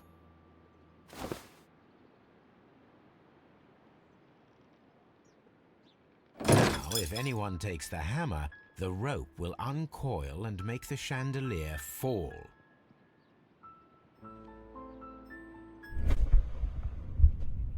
If he runs through the dining room and takes a sledgehammer to force open the door, the chandelier will knock him down.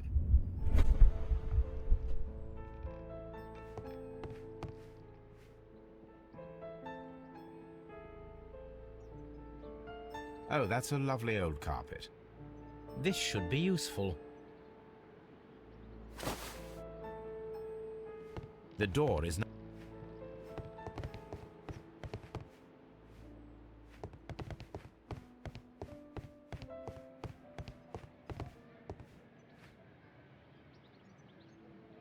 Now, it's not an open hatch, just a nice carpet on the floor.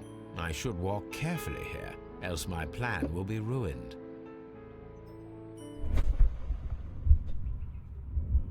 Now, if a thief runs through the kitchen, he'll pay a surprise visit to the cellar. The traps for my circus companions are all prepared. I can leave now, but I'll return later with Charles Foley and his companions. Haunted house. Got an achievement.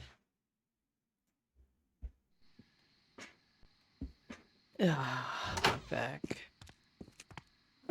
Police! Police!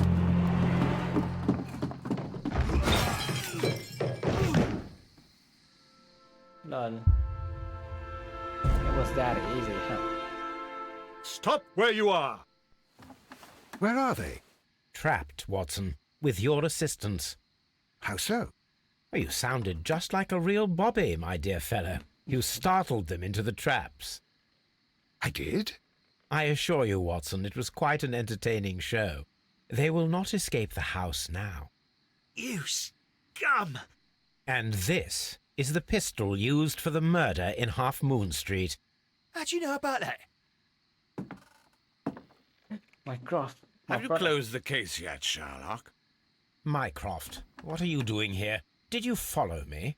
Sherlock, it may seem that I used you, but you should be pleased to know that you have served our queen well, in this instance. So now, let us catch the big fish. But this man is not one of the merry men? No. Then why exactly are we here, Sherlock? This gentleman, Charles Foley, has been involved in a double murder, and the hunter of a set of valuable antiques, the Hellenistic treasures, which disappeared in a theft many years ago. You're no better than the coppers.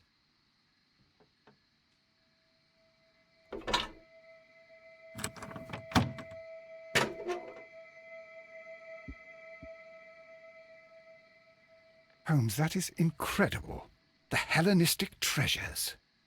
Indeed. Nothing but trifles. Where are the merry men? I don't know why you are asking me, Mycroft. They are yours to find. I'll see you soon, dear brother.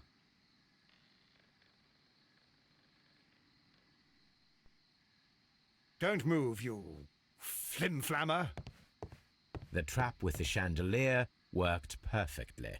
Charles Foley has been knocked down.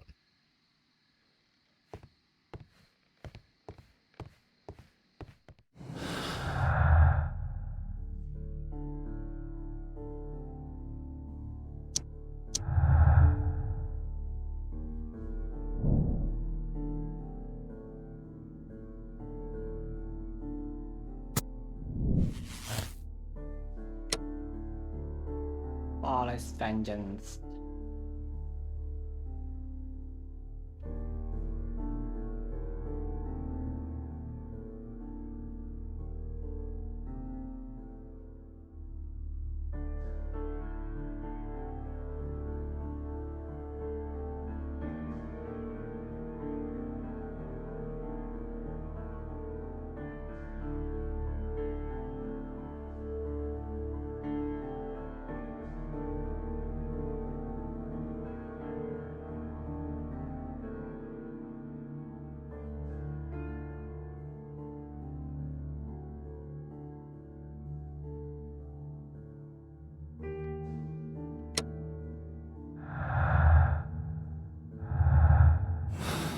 Yep, we found all the clues. Time to make a conclusion.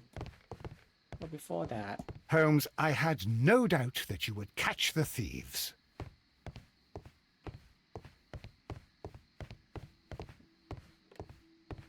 One of Foley's companions. He is unconscious.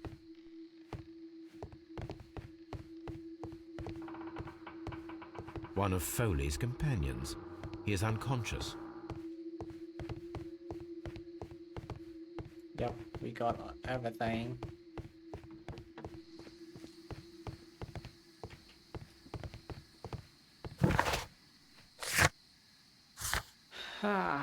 All right, people.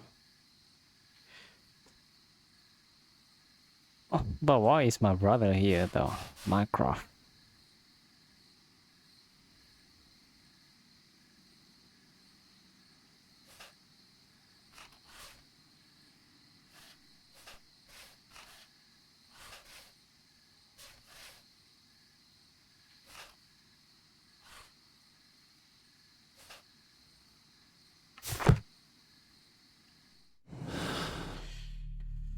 All right, this fella Follies definitely is the person who responsible for the theft. Like he stole the artifact, but I don't really know. We don't really know if he's the murderer. Yeah, like I said, he is not directly guilty of murder.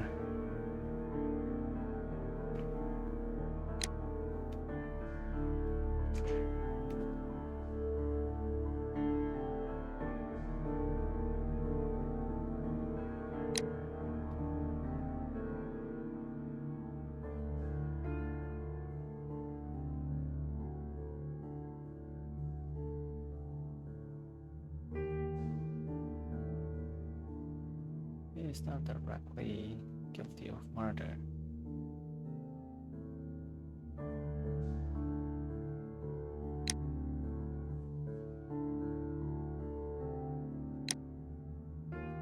I'm gonna choose this one as the true ending, but I'm gonna choose this first to watch the cutscene.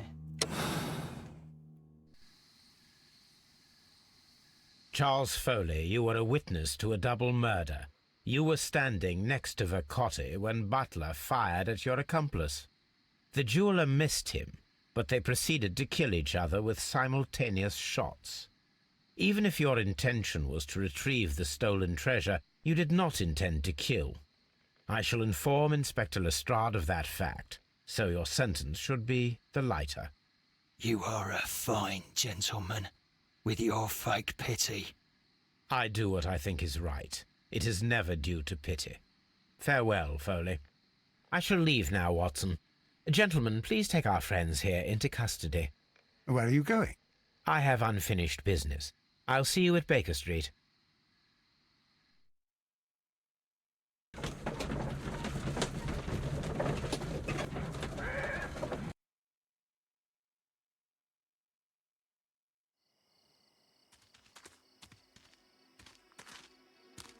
Be careful with the lamps. Don't bring them too close to the barrels. Good evening, gentlemen. Who's there? That is of no importance. What matters is who you are and the plans that you have here. So you can stop us from carrying them out? Eventually, yes. Hey, careful. You'll blow us all up. I'm listening.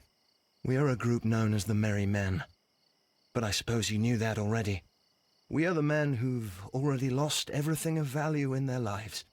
We are ruined shopkeepers. We are workers who were fired from their jobs, honest people who were robbed. We were forced out from our homes and thrown onto the street, and all of this in the name of the so-called law. The laws that were set out by our government. The laws that make the commoners only more vulnerable and the wealthy more protected. We are not only from the British Empire. Some of us are from the New Lands, America, Australia, and we are many. But men we are still, and we are merry for that we stopped being afraid. For those powers that be had done their best to plant the fear inside our souls, and we accepted it so easily. The fear advised us to keep our heads bowed. It prevented us from fighting. Bankers and politicians, they own our lives, our work, our bread, and they push us to compete between each other, just to see who may serve them better. But in the end, they are the few, so they are weak. They are nothing without their titles. We should not fear them. Our so-called masters should fear us instead. The time has come for our group to stand tall. Our great and many merry men. We are going to blow up the London Stock Exchange. No life shall be lost. But ownerships, debts, and property titles? They shall all be destroyed. They're only papers, after all. So many people will be freed over this night. That is a radical step to take. What result do you truly expect? Chaos. But soon people will understand that they are free, and that they don't belong to anyone.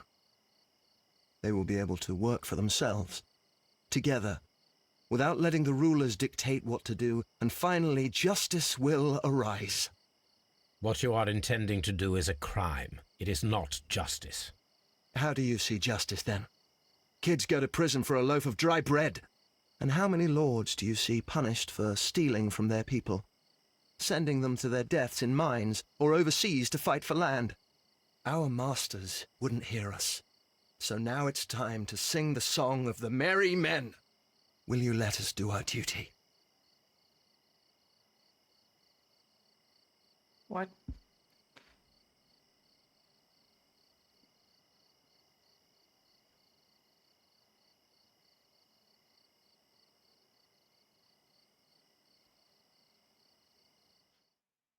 When the law serves only the few, it can no longer be trusted. Every man is equal, and he has a right to choose his own way. And I shall not stop you. Yo, really? Is this law accurate based on the novels or what? So, you're interested in Russian literature now? Quite, lately. It is an interesting book. I remember a few lines. Really? I tried reading it myself, but I had a hard time understanding it. Yes, Doctor. It's about intelligence. Sherlock, I vaguely recall one of the lines. Sometimes it takes something more than intelligence to act intelligently. There were also a few words along the lines of, pain and suffering are always inevitable for a large intelligence and a deep heart. Tell me, Doctor, does my brother show any signs of pain or suffering? Not that I know of. Because you see, Doctor, behind all of his masquerade, my brother does possess a deep heart. So deep that he does not recall where he places his love. Well, I'm sure that... His love and his duty that, in the first place, should be directed towards the Empire. For without it, we would be nothing. A country filled with uncivilized men. I should leave now. Sherlock, Dr. Watson. Holmes, what just happened? What was that? The start of a new world. Anything in the post, Watson? Any clients worthy of our attention? Only a second reminder from Mrs. Hudson about our new neighbour. She urges you to remove your... Oh, I don't care about that. Holmes, the lady who will be moving in shortly has requested the use of our spare room to place all of her boxes. Wait, what? A lady? A lady? Is this, not Tao? Charles follower be imprisoned. He gonna the salvation treasure that roughly belong to the British Museum. In fact, his band was hired by the merry men who planned a revolution in London. Yeah, that's my decision. Commiserative, what does that mean? Commiserative. Definitely. As in compassionate, having or showing the capacity for sharing the feelings of another.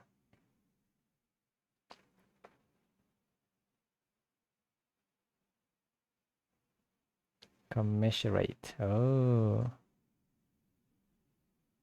Having or showing the capacity for sharing the feelings of another. I see.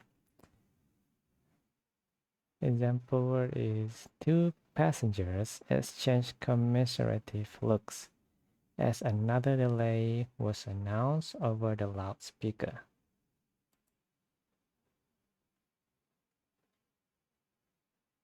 Synonym for the word commiserative: compassion, condolence, pity, and sympathy.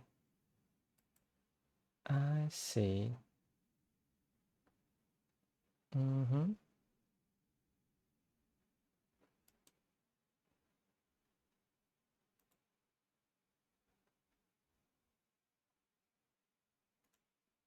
Okay.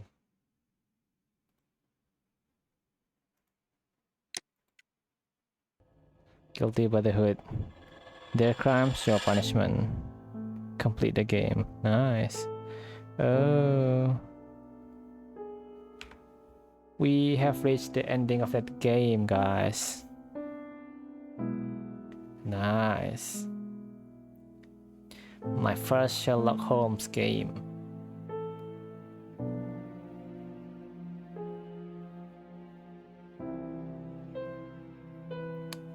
These names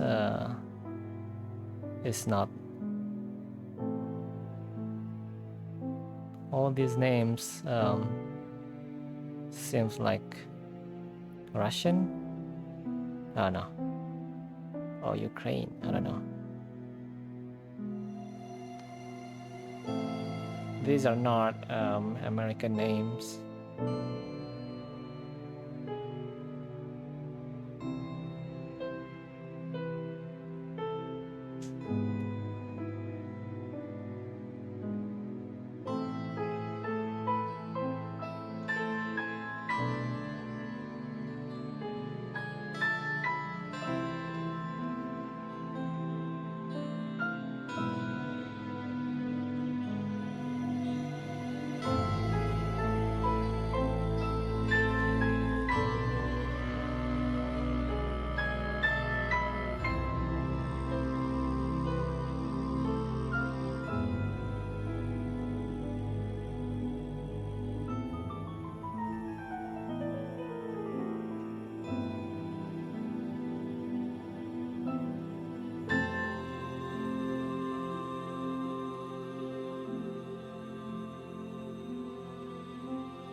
There's a lot of music.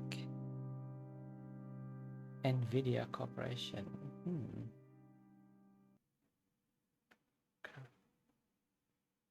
Crimes and Punishment.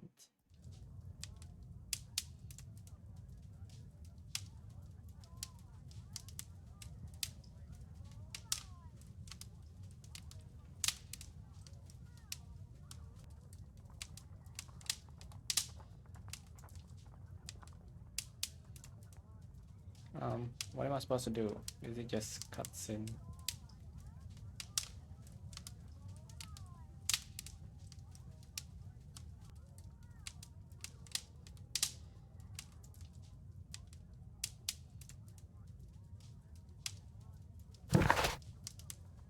Plus, Crimes and Punishment. Baker Street. Ooh.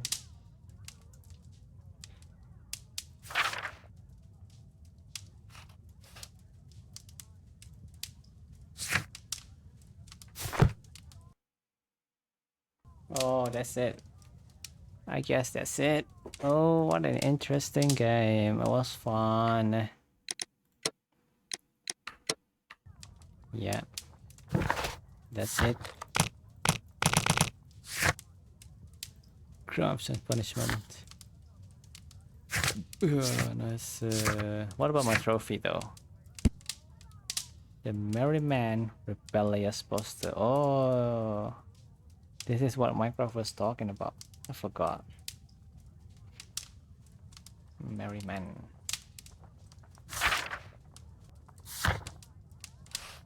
Yep, I solved all the case. It was indeed an interesting game, guys. Not much to do. I mean, there's nothing to do anyway. Very interesting game. Is there any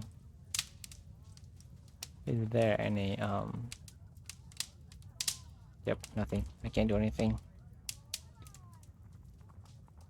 Wow. Finally done with the game.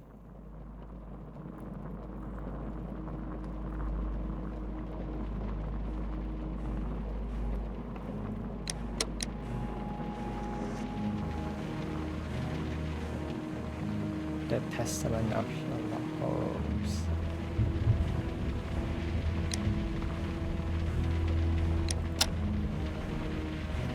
What does that bring me? Oh, 2012 games.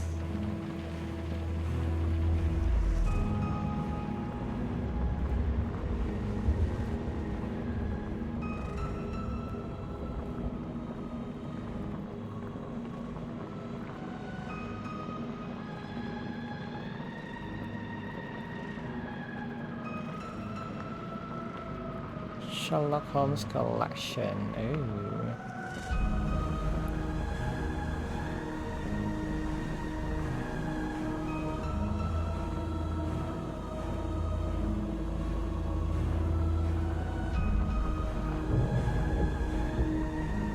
Interesting games. Wow.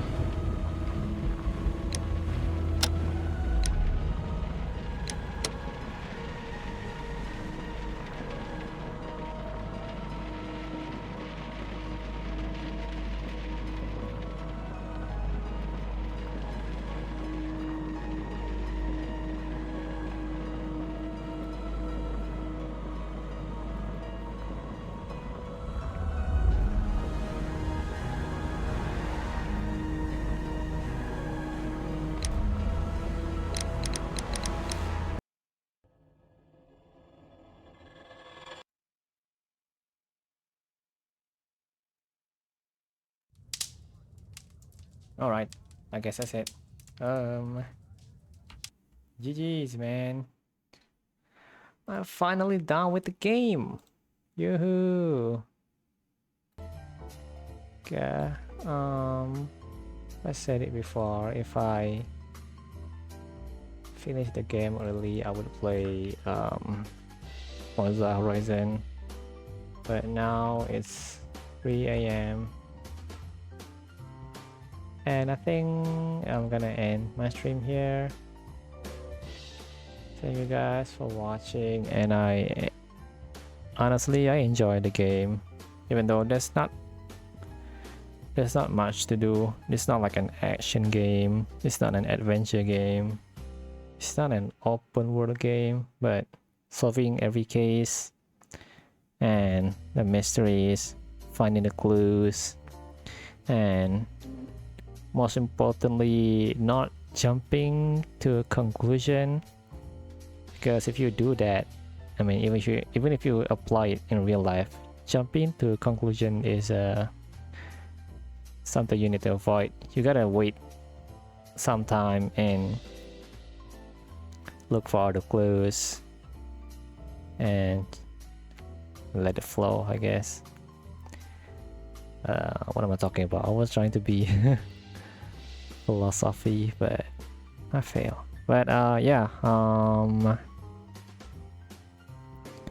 for my next stream, I'm gonna continue play Sherlock Holmes, but this time it's The Devil's Daughter. Yeah, this game was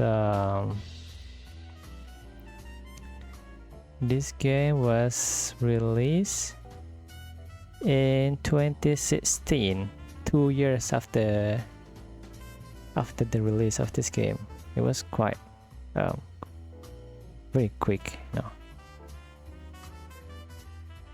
One friend already owned it. What? Oh, my friend owned this game. Did he even play this though? Oh yeah, I guess that's it. I don't have anything to say. GG's, man. I'm gonna go sleep, and hope you guys have a good life. Good, yeah. Bye bye.